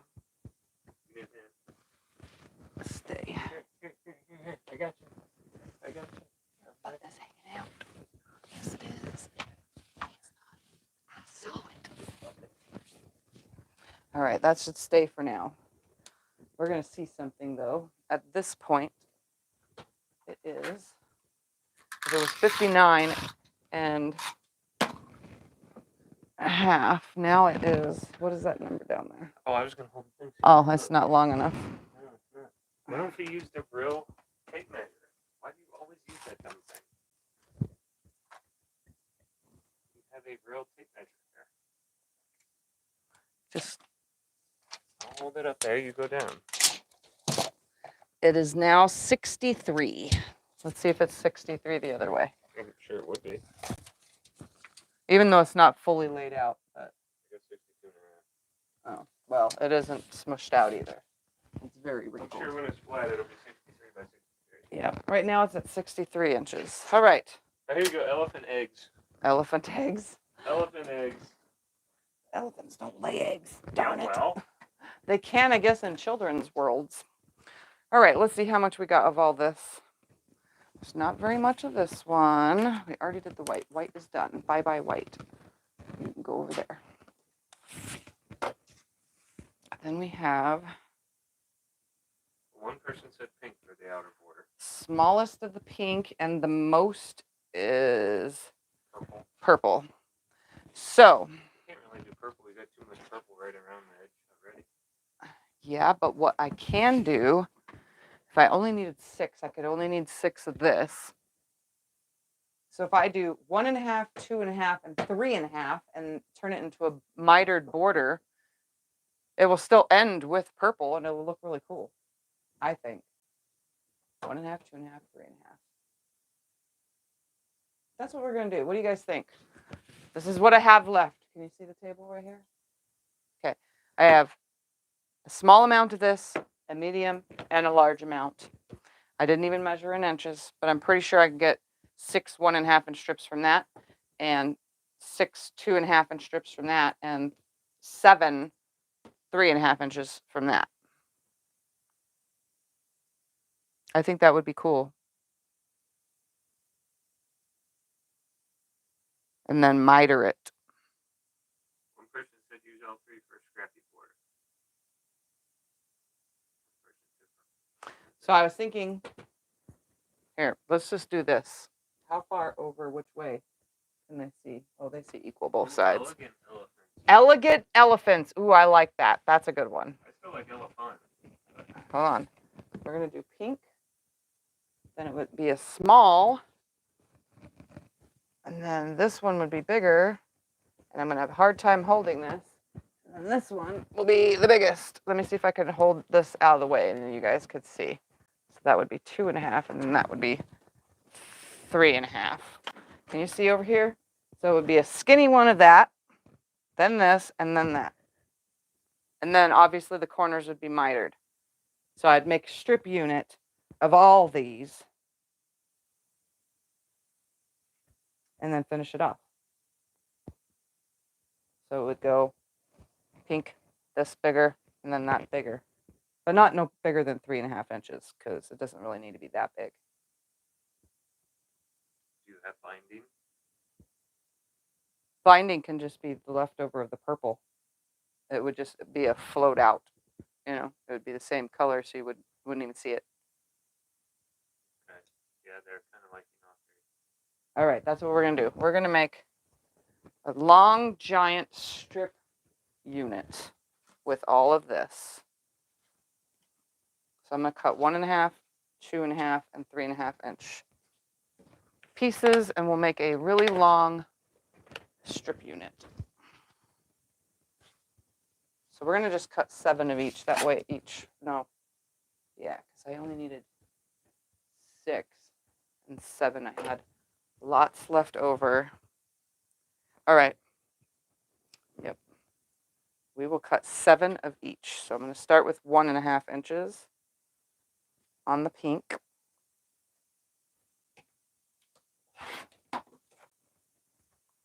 Let's see if we can get 7 out of this. I'm pretty sure we can, though. 1, 2. That way I can show you guys 3, how to do the mitered corners. 4, 5, 6,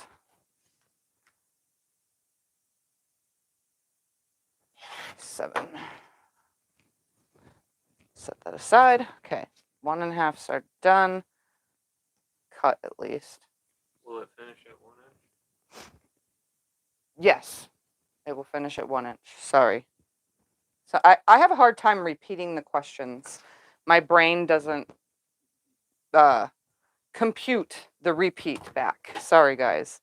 I know a lot of you have asked in the past for me to start repeating, and I do my best, but I'm really horrible at it. Okay, don't do that. You ain't no Jeopardy person. Yeah, I'm not Jeopardy. No, I have a hard time with it. Where if you don't answer it in question form, you get it wrong even if you have the Yeah. correct answer. Yeah.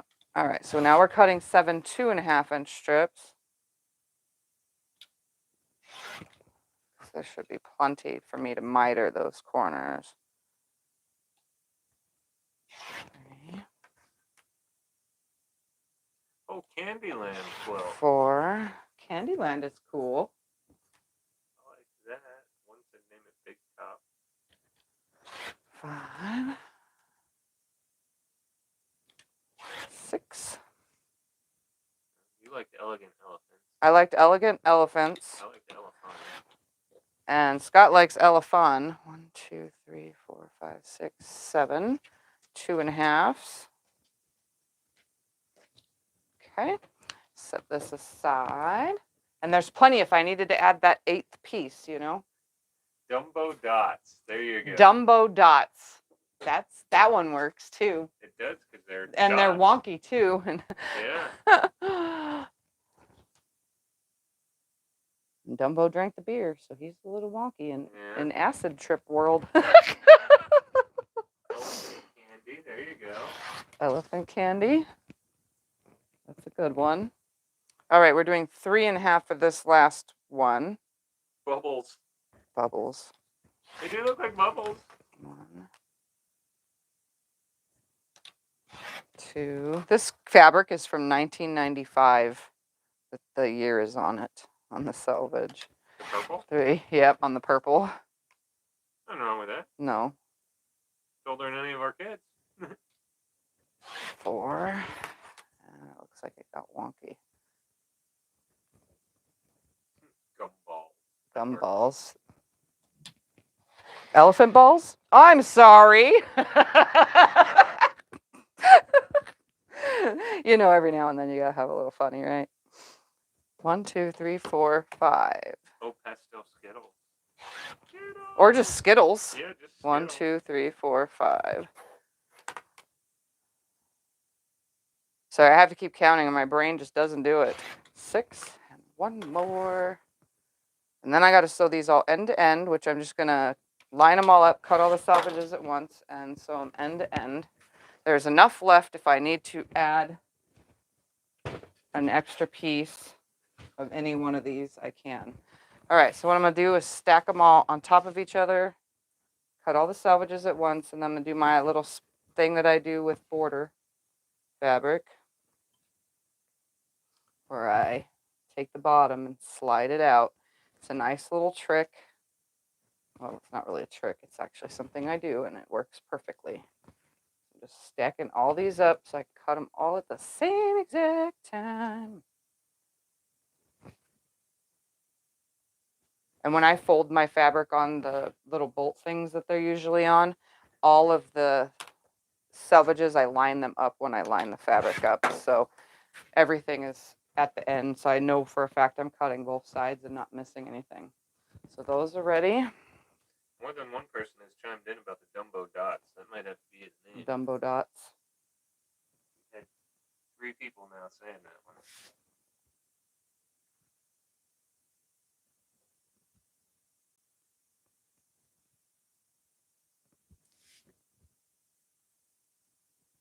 That is a good one, though.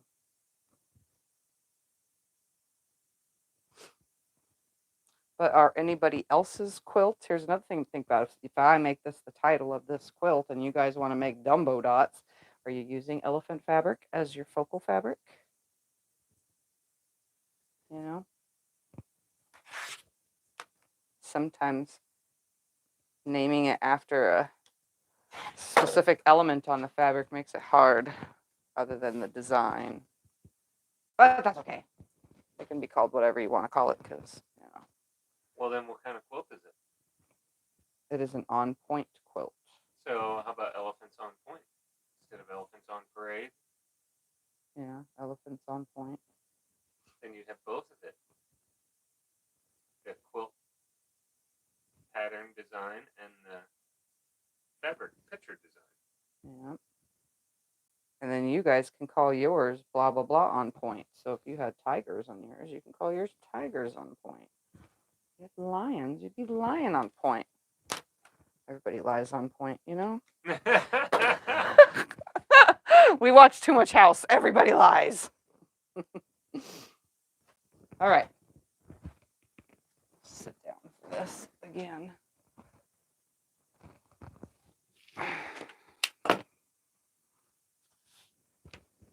These out of my way. So I keep them all stacked. Take that bottom piece, flop it out of there. That means the next two pieces are right sides together, and then the next two, and then the next two, and the next two, until you get to the top and you have one piece left. And they're already nice and lined up, cut equally, so on and so forth. I just grab the next two, sew them through. I absolutely love doing my borders this way. To me, I think I don't know if it saves any time, but it saves your brain. It might save time, though, because I do a lot of things that save time. The only thing I did was take the extra time to cut the selvage and line all of these up. You know what I mean? Everything else is already lined up. And then two more, and then that last one is all by itself. Yo-yos. Yo-yos.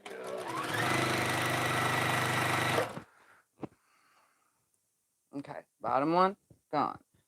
Next two are right sides together. This makes one continuously long border strip.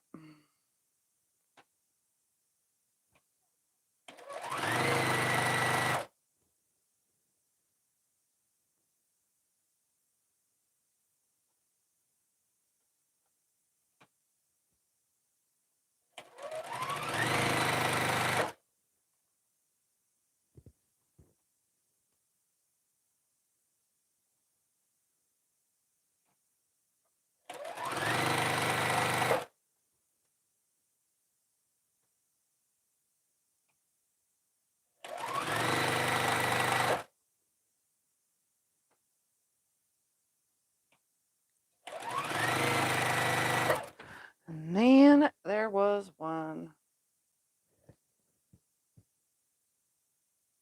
It's gonna look cute. I think this is gonna look cute. I'm gonna like it. I agree. This would be nice. Having a mitered border of all three of the fabrics. And that white stopping it. Once these are on, will make it look pretty good.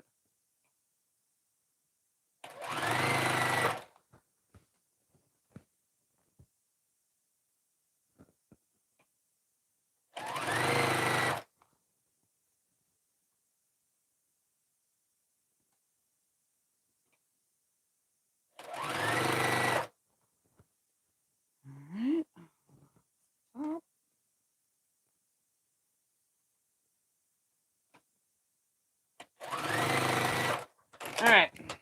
So what I'm going to do is I'm going to find the start. Oh, that would be this one. I'm going to put that on my shoulder and leave it there, because we are going to quick sew all these through onto each other. I need to find the end of this one, put that on my shoulder. And then the purple, it really doesn't matter yet because we'll do that one last. All right. Just move that purple one out of the way, and we're going to grab these two ends. I'm going to throw all of this on the side of me. I am not going to equally put these on top of each other, because when I get to the seams, I don't want the seams on top of each other. So I'm going to come down about, I don't know, 3.5 inches or so. And then I'll do that onto the purple too. So it'll come down just a little bit. And then I'm going to start my sewing. I'm not going to press yet. We're just going to super quickly sew these through. Obviously, I'm going to have to turn and pull and yank between, but we're going to just run these through one super duper long seam. And for those that have asked in the past, this does not ruin my machine to sew fast like this through it. This is just why I go through so many machines. Because I do sew like this. So see, here's this seam and this seam. They're offset. That's what I wanted. I want the seams to be offset.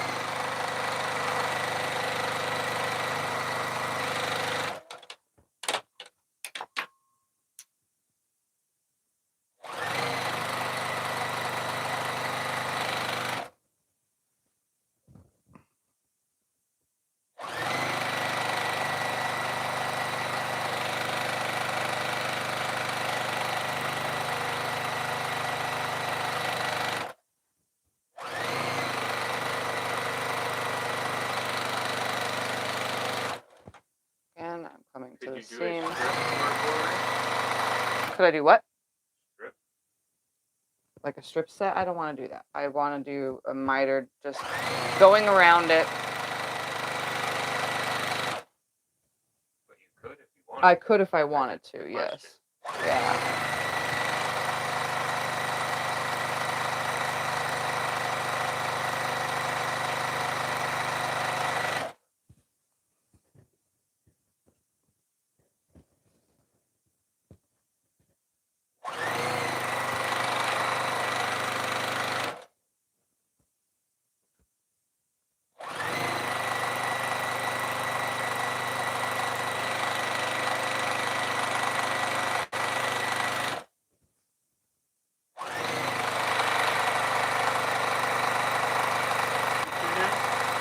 This Juki is officially 2 years old as of today. This month. Yeah. Yeah, this is a 2-year-old Juki now. Who knows how long it sat in a factory waiting for someone to buy it though. But I have been using it for 2 years.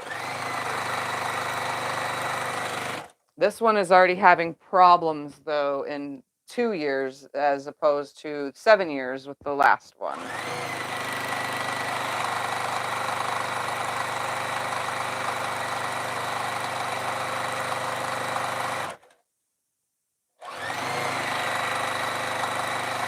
But I also think it's because I have done less maintenance on this machine as I did with my last one. I babied it.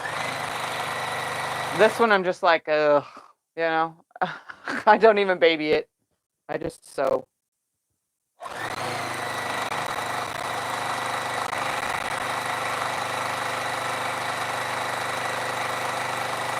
What's the word for it? I trash this machine.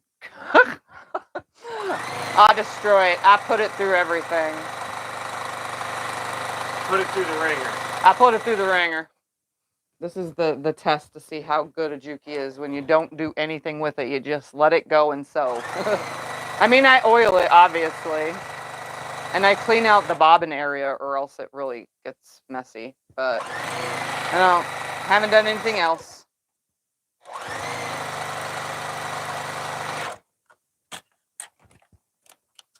Where'd you get this machine? This one I traded a... You got it from Sewing Machines Yeah, I Plus? got it from SewingMachinesPlus. Yep, Scott Lincoln.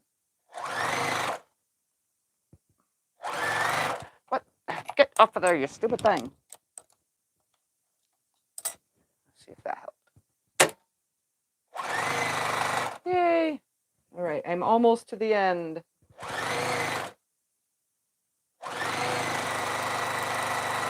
And then I have to press it.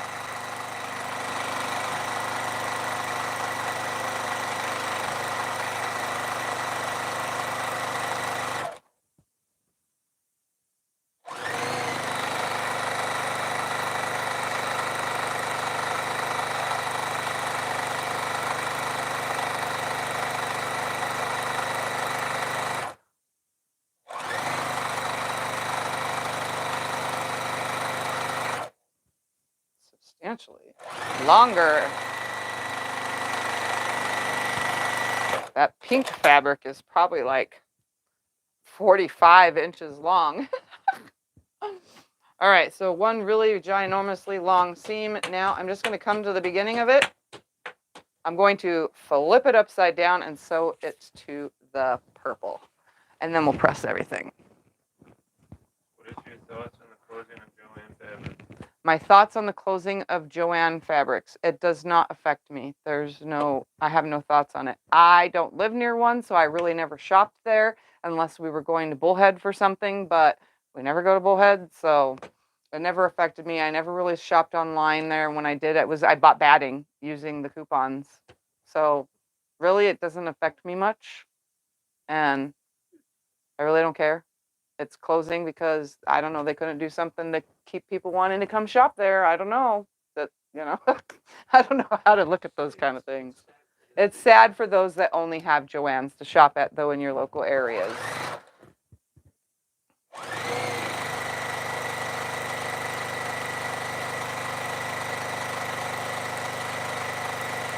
So now I'm running the purple through, and this is upside down, right sides together, and when I press it all, I just press it all at once.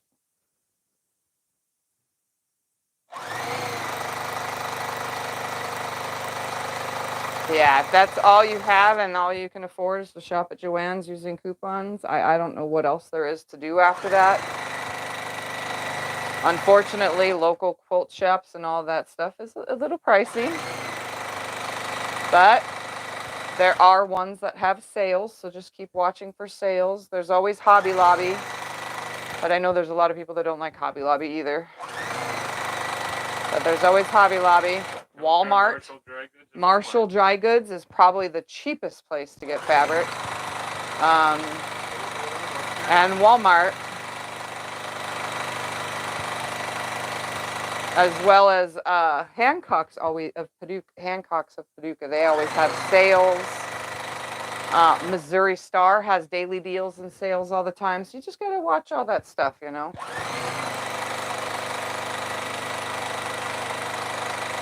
Right now, Fat Quarter Shop, they just messaged me the other day. They have a bunch of deals this month that I'm, always forget to tell you guys about. But just check out all those. Scott put a link in.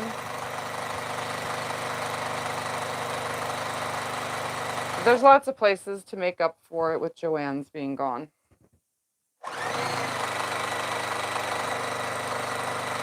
And with honestly, with our country anyway these days, everybody shops online. It's very rare for people to get out of the house and go to the store. It's mostly online now. So there's lots and lots of places to buy fabric on sale online.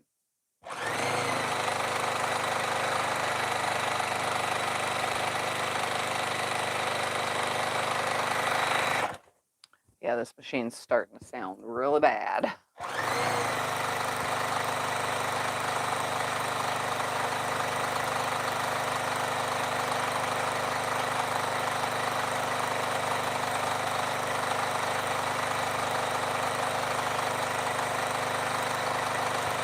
I know you guys have asked, how do I do this?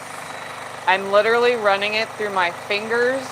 I use my thumb and first finger to adjust the top fabric, and then the bottom fabric sits over my middle finger, and it's kind of just like a work of art. I don't know how it works, I just know it works. Just slide it through. I don't really hold it too close to the machine. I hold it away from the machine so I have plenty of time to adjust on the way. I don't have peripheral vision, so I can't see how much further I have left of things either. So it's a good thing I do that feel from further away so that I'm not just like running off the end. It is time to swap the bobbin though.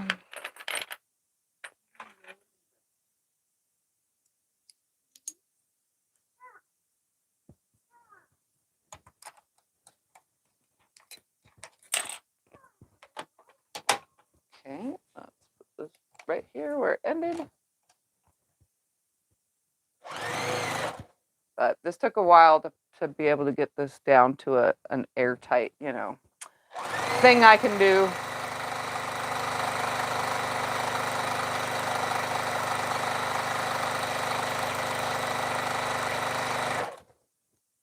Oh, I forgot to snip them all apart.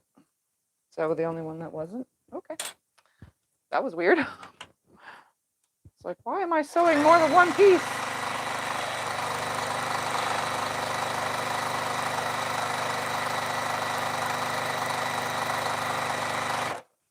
And now it's tangled.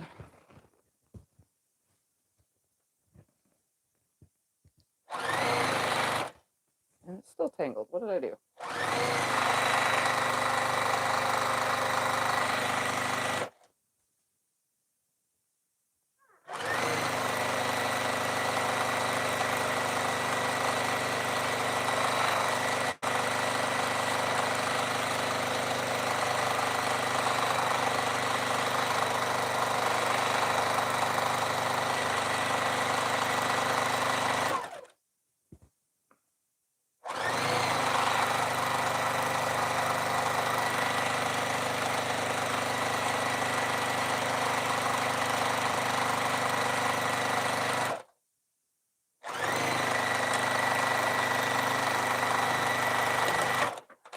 All right, so now I just need to press this ever really long seams. So I'm gonna just put it this way on the table, and I'm gonna run the iron to push these open like that, like pushing it towards the outer colors.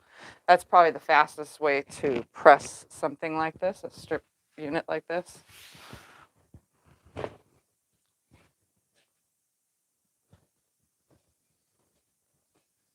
And it's good that I have this nice long table to be able to do so. I just use, if he puts the camera facing me, you guys can see I use my fingers to push it open and then run the iron down it. What will you do if one of the seams comes up on the corner? If one of the seams comes up on the corner, what do you mean?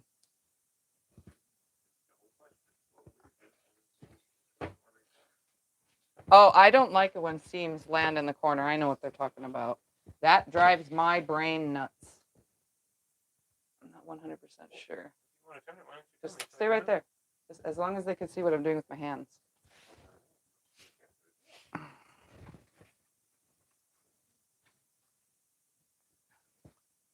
So I usually, when there's a seam at the corner, I just cut the fabric back some and then make that new seam back there instead of up in the front. I don't like seams landing in the corner.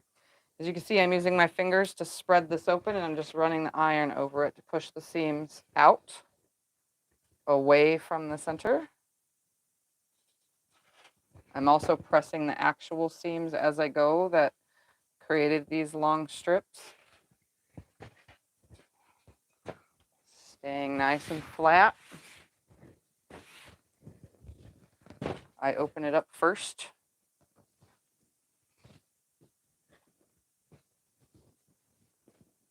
Just don't burn yourself doing stuff like this. You literally just use your fingers to split it open. That way you're not getting folds and pleats on the top portion.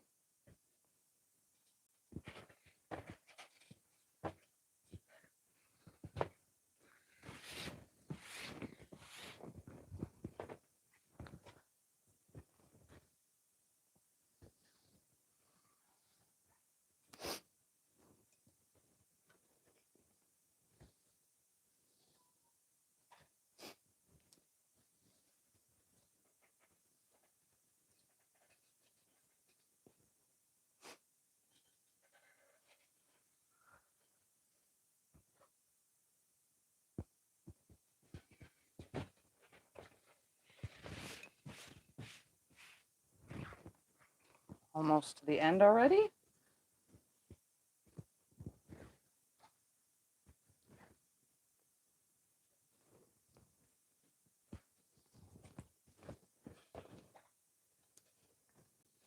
And if you're curious, I think this is 6.5 inch total border now.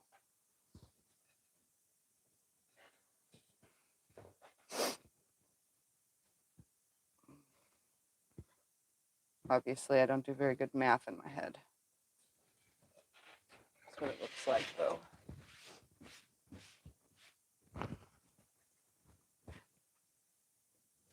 So we'll measure it just because, so that way you guys know.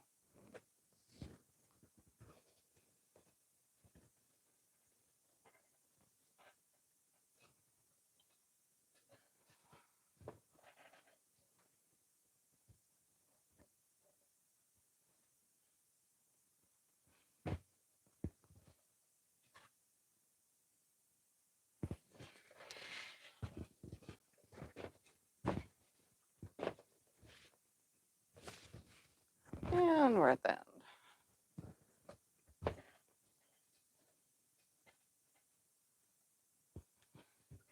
All right, you can put the camera back the other way. I'm gonna measure this real quick. What made you get into quilting? What made me get into quilting? I needed something to do. This is 6.5 inches, just in case you guys are curious. So it came out a 6.5 inch border. And you chose quilting? Oh, I chose quilting because I did not excel in other crafts. I tried other crafts. I tried to get, do things. I'd never been whatever. But quilting, it helped me. I was in a wheelchair. I needed something to do, and quilting was it. All right. Let me show you guys how this is done. We're going to go over time just a little bit, just so that you guys can see how this works. Because mitered corners gets asked of me all the time, and I never have a quilt to do it with. So we're going to show you guys how this works. All right. I laid that there purposely. This is a 6.5 inch border, right? Now, all three of these together, 6.5 inches. I want to connect the pink first. So I'm going to lay this on here, but I want my pink to cross over 6.5 inches beyond my white border. Can they see right here really good? Yes. Okay. So I'm going to make sure that it comes over about, I'm going to put this at 7 inches, just so we have plenty of room. So my pink now crosses over 7 inches worth. And I'm going to put a clip right here. And then I'm going to grab this whole entire border. There's many ways to do this. I'm going to just do it this easy way for you guys for now with clips. So I'm just going to clip this on here all the way to the other side. We're just going to lay it flat, clip it on as we go. Most people do like an accurate measurement. This is probably more easier than trying to get that right with your adding extra on each side.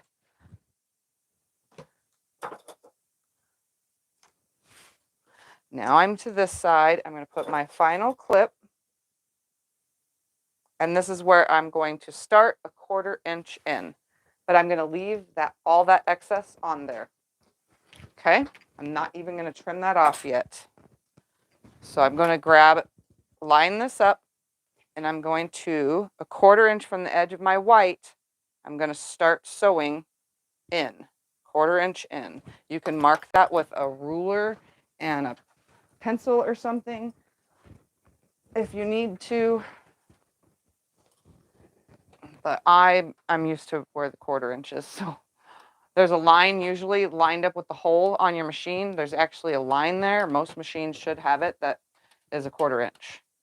So I'm going to come in, got that long piece there, 1/4 inch in, right? Line that up on there, put that down here. Go over, 1/4 inch right there. 1, 2 stitches, and then I'm going to sew on down.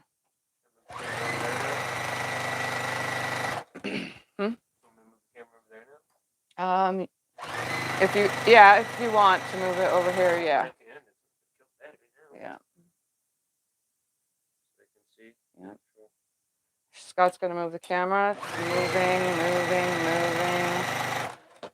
So that you guys can see how this is going to work.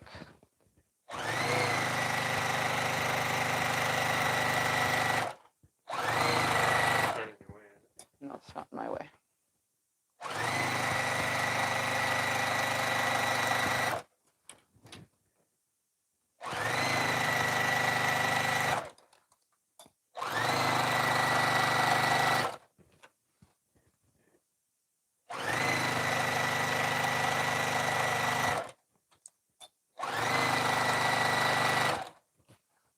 And then I'm coming to the end.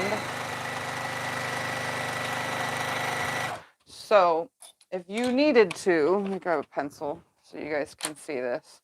Here's my little 1/4 inch mark on my pencil right here on my little thingy-mabobber. There's a 1/4 inch right there.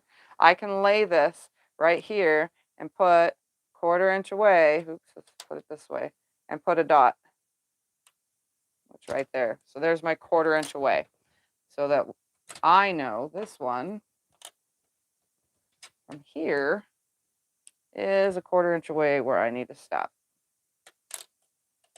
My 1/4 inch is right there. I'm going to put a mark right there on the outside. That's where I need to stop. Obviously, it's probably not correct, but that dot is where I'm going to stop. One more stitch. Now back stitch once, break thread, and it should be, oh yeah, that's farther than a 1/4 inch. I could take like 2 more stitches. Right there. Let me see. Is that a 1/4 inch now? Yep, there it is right there. So I have a 1/4 inch right here. Let's make sure. Oops, wrong way. Yep, 1/4 inch. So now this is on here. I'm going to come over here to this next side. Can you show how to add 2 or more borders with 1 miter? This is 1 miter with 3 borders. That's what I'm doing, guys. 1 miter, 3 borders. So now I started a 1/4 inch away. Check this out. If you take this fabric right here and you line it up right here. Come on. We're going to create this like thing where it's going to hang over. See, it's hanging over. I can't do the miter just yet because it's not on there. See, but I've folded it onto itself and then turning it right here. So I know that that's going to be my hangover right here where my miter is going to go. Now, just going to slide it down just ever so slightly, probably about a 1/2 inch. And now I'm going to take this very carefully like to the other end. I've not cut this piece yet. We don't need to cut it yet. We're just going to do this. Now I'm very carefully holding it so that it stays. I'm just going to the other side now. Hopefully this is not confusing any of you that's never done this before. All right. And just for good measure, I'm going to come down just a smidgen more right there. Now I'm going to start a 1/4 inch in from the edge of this corner if I'm threaded. Threaded? That's what I get for doing things literally right next to the sewing machine too. It'll unthread it. Let's find that thingamabobber, my threader. Let's hope I didn't adjust anything. Hopefully not on the quilt, but it should be good. All right, where am I? So we're going to come in a 1/4 inch from the edge. So again, if you want to measure where your 1/4 inch away is, it's literally right here. So I need to start where this dot is right there. I can see the dot, you probably cannot. So I'm going to line this up, put my needle down in the dot. I always take 1 stitch forward, 1 stitch back, and now I'm going to, leaving this whole tail on here, sew this one on until I get to the other side where it's still connected. Still connected.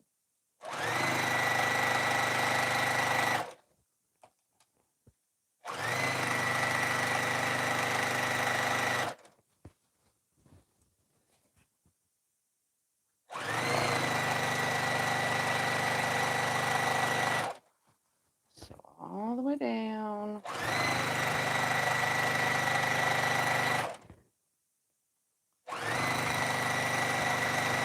I did a quilt called Strings of Illusion.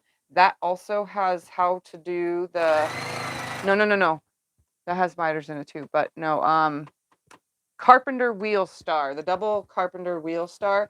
That video shows miters while sitting and not moving as well. And that's a filmed video, so it has a little bit less camera movement and so on and so forth. All right, we're getting close to where these two are going to be together.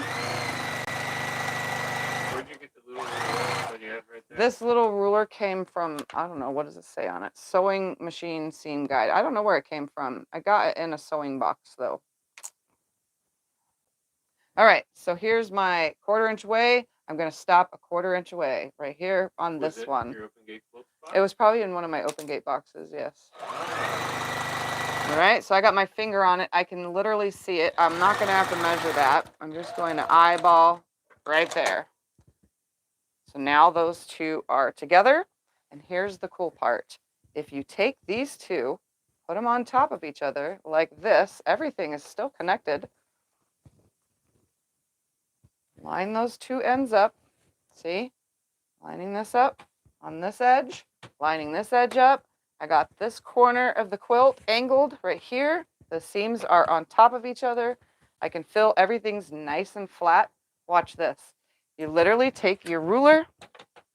I need one with a 45 on it. Where's the big one? There it is. And a pencil or a removable pencil, you know, like a, whatchamacallit. I have a 45-degree line right here on here. Right here on here. It's here on here. It's here on here. We're going to make it right here. There we go. So I'm going to line that up, my 45, and then I'm going to come to this point where I stopped a 1/4 inch up here. See, I stopped a 1/4 inch, and this is lined up down here. From that, I'm going to make sure everything's lined up, and it is. I'm going to draw a line. And you can see my pencil line right there.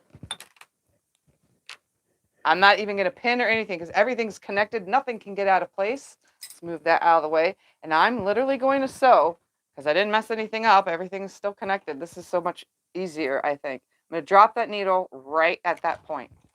Okay? Take 1 stitch forward, 1 stitch back. I'm going to sew on that line. And I can't see it really in the purple, but we're going to pretend we can. And there goes this machine acting up again. Sorry, guys, this machine is taking a dump right here in front of your eyes. Ready? I'm going to open this up. I haven't cut away that back yet because I want to make sure that I have a perfect miter. And look, my seams landed at the edge. I don't really care right now. This is normally something that makes me very mad. But we're going to leave it because I wanted to show you guys how this miter is done. Normally, I try to make sure that these seams don't land at the edge. But look at that. Perfect miter right there. So now that I know it's perfect and I'm leaving it, I'm not cutting anything out. All you have to do is cut a 1/4 inch away back here. Get rid of that excess. Right there. And so you have this funky piece, but it was perfect. And now this is perfect. And now we just need to continue on doing that same procedure at the top. So it's still connected, right? Still connected. We're going to open it.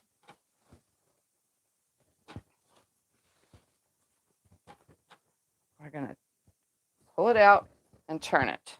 We're going to make sure that it's covering to the end right here of where it needs to land. And then I pull back just a little bit, about a 1/2 inch. And now I'm just going to walk this border all the way up. I'm holding it kind of snug so that I can walk it all the way up. You ever use black batting? I have used black batting, and I need to get black batting because I have some black quilts I need to get quilted. But yes, black batting is really nice for black fabric so that the white from white batting doesn't poke through, or cream from cream batting, right? I always, for good measure, come down just a smidgen more. So just like a 1/2 inch more. Now I'm going to start a 1/4 inch in from the edge. And I just need to look where it's at. Right there is where it's going to go. And put the seam guide back because I am really bad about my 1/4 inch seam. Now I'm going to sew down this side. You guys get how this is working now without having to disconnect anything?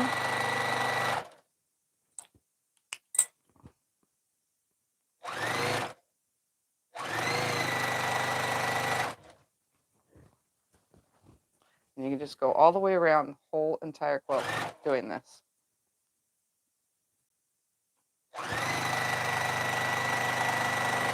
And get perfectly mitered corners each time without having to measure, without having to add 1 side, 2 side, 3 side, 4 side, with all sorts of excess hanging off. You just do it like this, and you don't even have to get up. I'm trying to simplify things. And to me, this seems simple.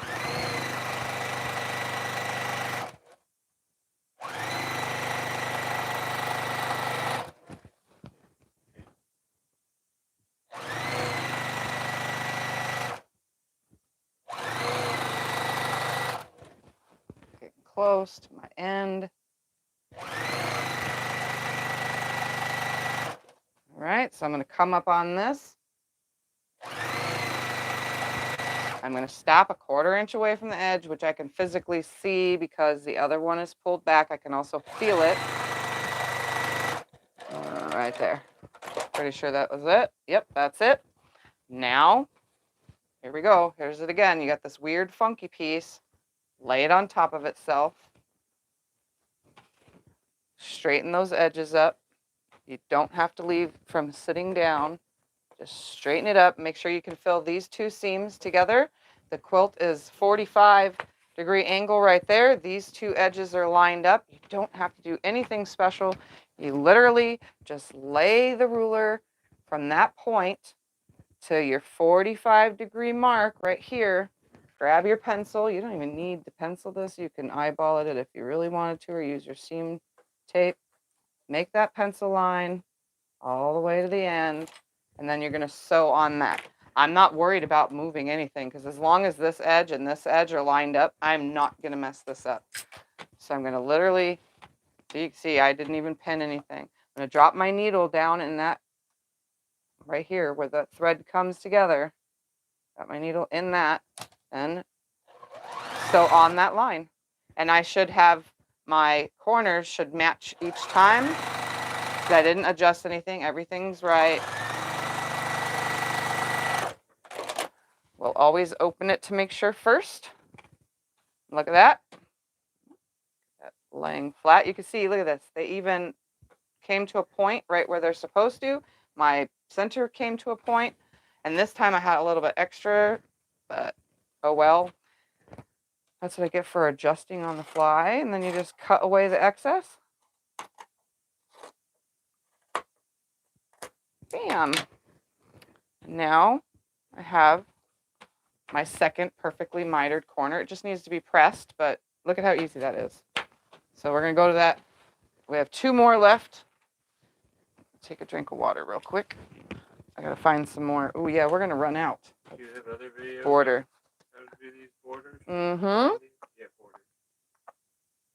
I do have other videos that show mitered borders. I don't know if we're going to have enough here because I didn't take into account that I am doing mitered. I also lost my thread here. Again, you know, because it doesn't like to be where it's supposed to be. Okay. I'm going to do that same thing.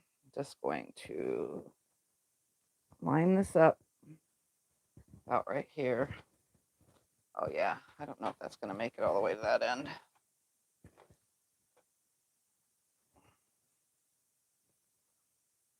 As long as it passes this end right here. Let's see. I might have to cut some more pieces. Yeah, I couldn't get around all 4 sides with what I did. So we need not 7, but 8 pieces probably. Yep, because look at that. I came close. Oh, this was the last side. Well, let me fix this real quick. This is the last side. We needed 8 strips. I'm going to do a lovely little piecing. Yeah, I know. There's enough left of this one probably to go all the way, the pink. Yep, there's enough of the pink. So I need to have the other pieces come to the end of the pink real quick. All right, friends, let me do a quickie fix problem here. Just love how I do this. I'm going to take a couple stitches out if I can even see them.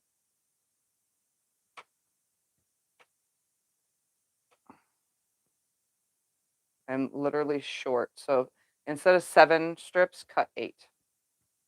So that way because we still are cutting stuff away, but Will your cutoff pieces fit? the cutoff pieces would fit, yes, but means I have to rip them and sew them on.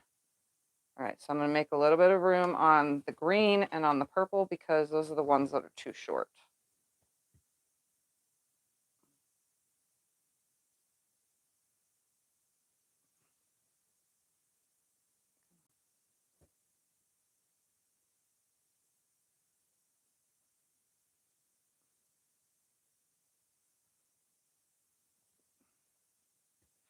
Back stitched right here, so I can't get that out ripping it right there. There we go. Just needed enough. All right, let's see, how much of this did I need? This is definitely not a long enough piece. Nope. We're going to cut 1 purple and 1 blue strip real quick. So I got a 2.5 and a 3.5 to cut real quick. Just give me 2 seconds. So I need a 2.5 of this one. And a 3.5 of this one.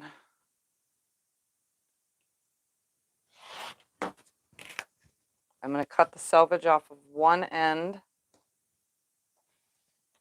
Obviously, you cannot see what I'm doing. And then I'm going to hook that one end.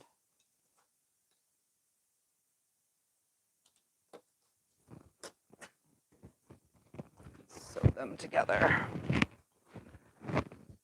Okay. Because we're going to make this here.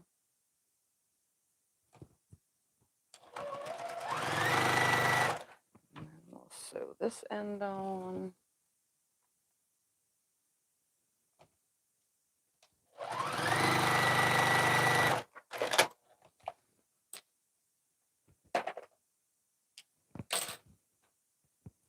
And then we'll hook these together.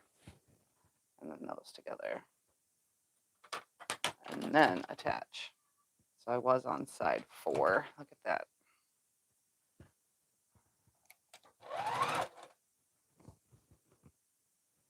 Yeah, this pink fabric definitely is a lot longer than the rest of the fabric. All right, flip this onto this one.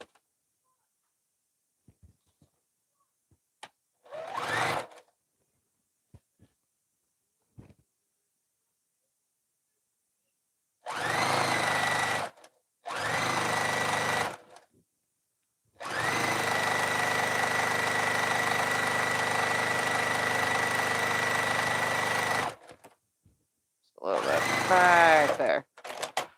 I'm going to finger press this towards the pink and then finger press towards the purple.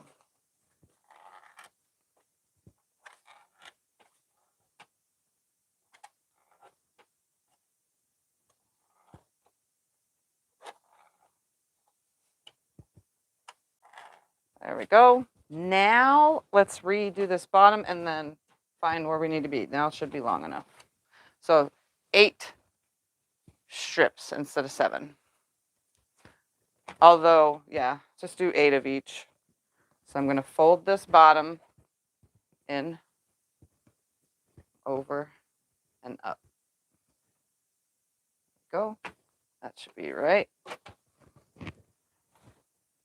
Walk this down all the way to the end.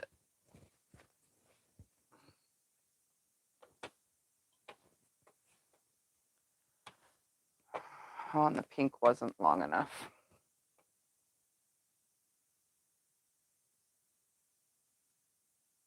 I'll just add to it in a second. We'll see. I'll just add that one piece to it. See, guys, this is what happens when I do things. So I should have made another one for the pink. I'm going to drop my needle down, 1/4 inch in. I'm gonna sew on down. I'm gonna hook to that pink with a cut from the other piece, just so that it's long enough. Remember, 8 strips to create this border of each color. And there was plenty of fabric left over to do that, so, or at least there should be.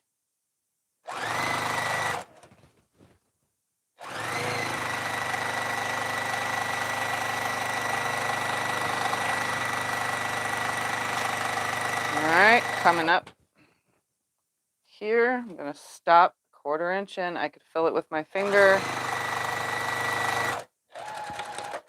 I literally see that bump, so you could see I matched them right up. Now, just going to fold it again onto itself right here, straightening this side out. Look at that. Line those 2 purples on top of each other. That way everything's nice and straight. One solid piece. I could fill these 2 seams on top of each other. This is on top of itself. Everything's nice. Where's my ruler? All right. Line this up with that edge. Line that 45 up right here, right there. Oops, come over this way, a little this way, Tiffy. Right here. Draw my line. Move all this junk out of my way. Nothing should get off. Let's make sure that this thing is threaded, or it knocks itself out too. Can this be done by sewing the first side, then the miter, opposite of how you were doing it? Yeah, it could be done the opposite way too, yes. And then just flip it and go. I just ended up going this way, sorry. You can do it however though, either way works. All right, I'm gonna check it real quick.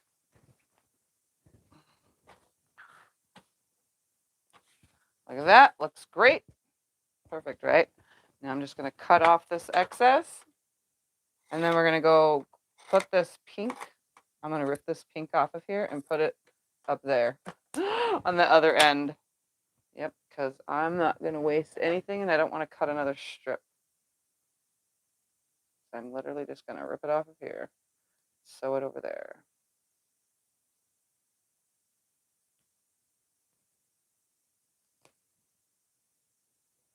I probably should press this though so it's flat.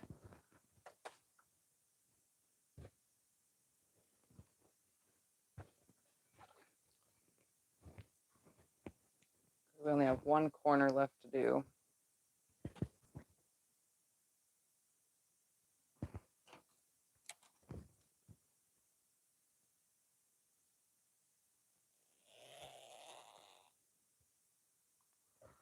All right. Grab this end. Attach this to it. Let's make a nice straight cut. Left it open too. Go figure. I like knew that was going to happen. I didn't even sew to the end.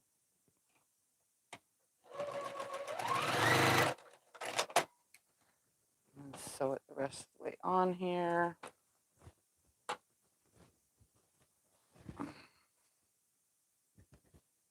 And then sew a little bit more of the other one. See if I can keep a 1/4 inch seam. Probably not though. I'm not very good at that.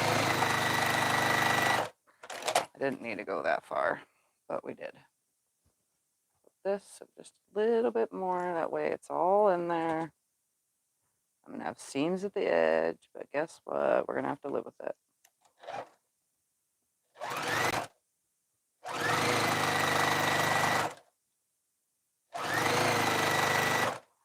That should be good. All right. Now, these two ends are sewn properly. This is the last corner. They have not been broken apart yet. All I'm going to do, straighten this out. I'm going to line this purple up with that purple. Same thing, except they're not connected this time. I'm just straightening them up. You can see this is nice and straight there. This purple will be nice and straight in a second. There, all the way across. Just like this. Everything is nice and square. Okay, and that's all nice and straight. Now we need the ruler again, wherever it may be, and the pencil. Line this up right here. Line that up right there. Try not to move anything because this time it's not connected, so everything's just a little bit wonky. So I'm going to hold this ruler in place. I'm going to draw my line. And be very careful about moving it because, again, it's not connected. Slide it over here, put the needle down at that 1/4 inch mark, and sew on the line.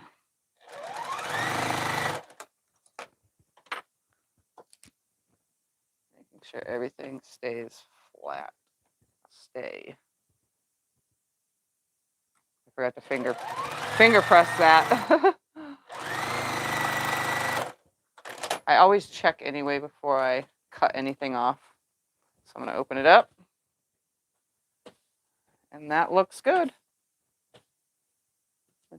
It matched perfectly right there, and that came out right. All right.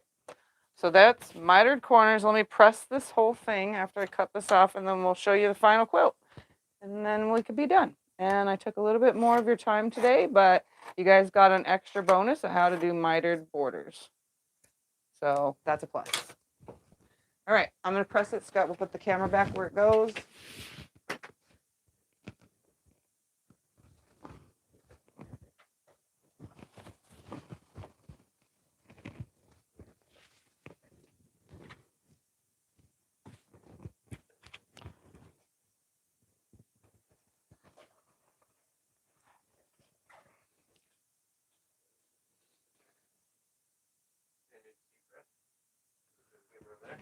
They don't have to see me press.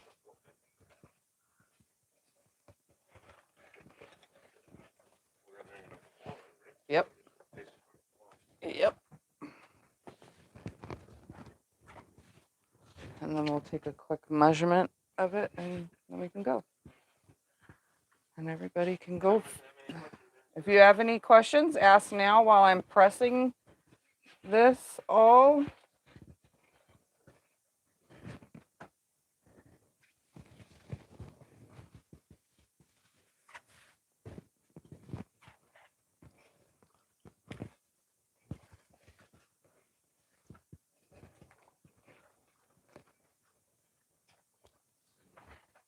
I like it with the 3 borders. Finishing it off, that was the perfect decision. It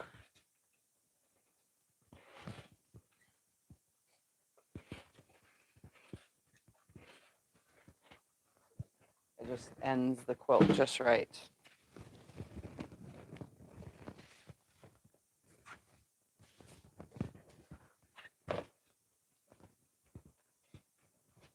And that way it doesn't seem like there's too much purple. Because all of them are together.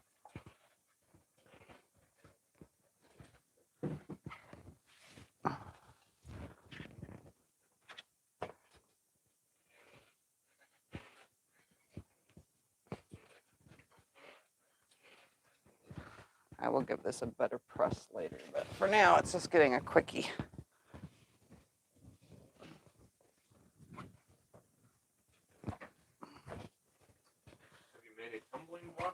I actually have made a tumbling block quilt, and it's one of my really old videos that are hard to even see.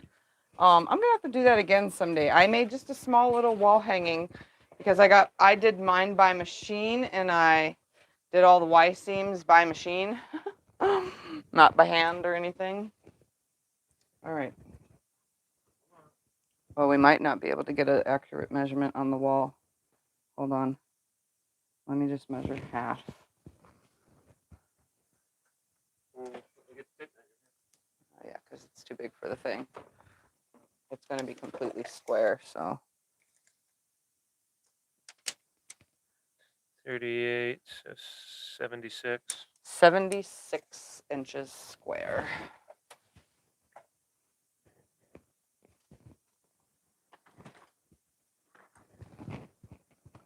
Yeah, it's bigger than the wall. You can go, you're way taller than me. It's going to be so crooked. Just don't worry.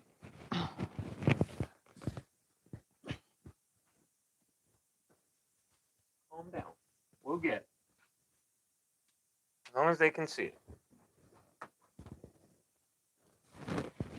You made it all wrinkled up there. I kind of folded it. All right. Whatever. This is what it looks like, guys. I like how the white looks. Can I even see it way up there? Not the whole top, no. I like the way the I white can see some of the bottom, though. helps. See that up there? That white stopped it completely, and then adding the 3 made it look really cool in that order. I love it.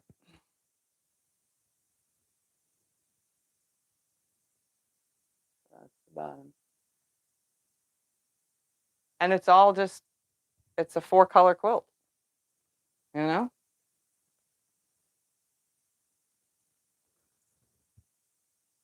Yeah, that's I think it's perfect. beautiful.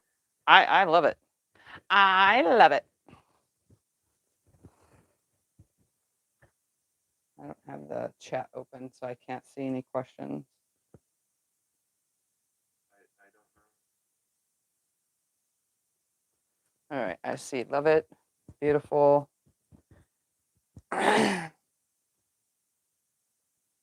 Very pretty. Way to go. All right. Well, elegant elephants for sure.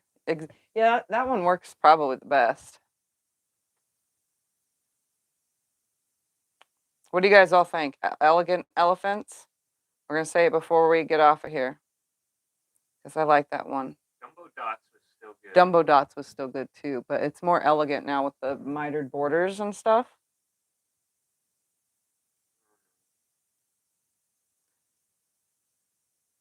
Yep, love it. Very nice. Beautiful. Love the colors. All right, guys. Well, thank you all for hanging out. I'm glad you guys got to stick around and see me finally finish this thing. Now it's on to the next. So this, I will be here on Thursday for breakfast at Tiffany's. Hopefully we'll just start another whole project because I have like 5 million going on at once, and I really need to add another. Maybe we'll do something small though. So thank you guys for hanging out. I will see you in my next video. Bye.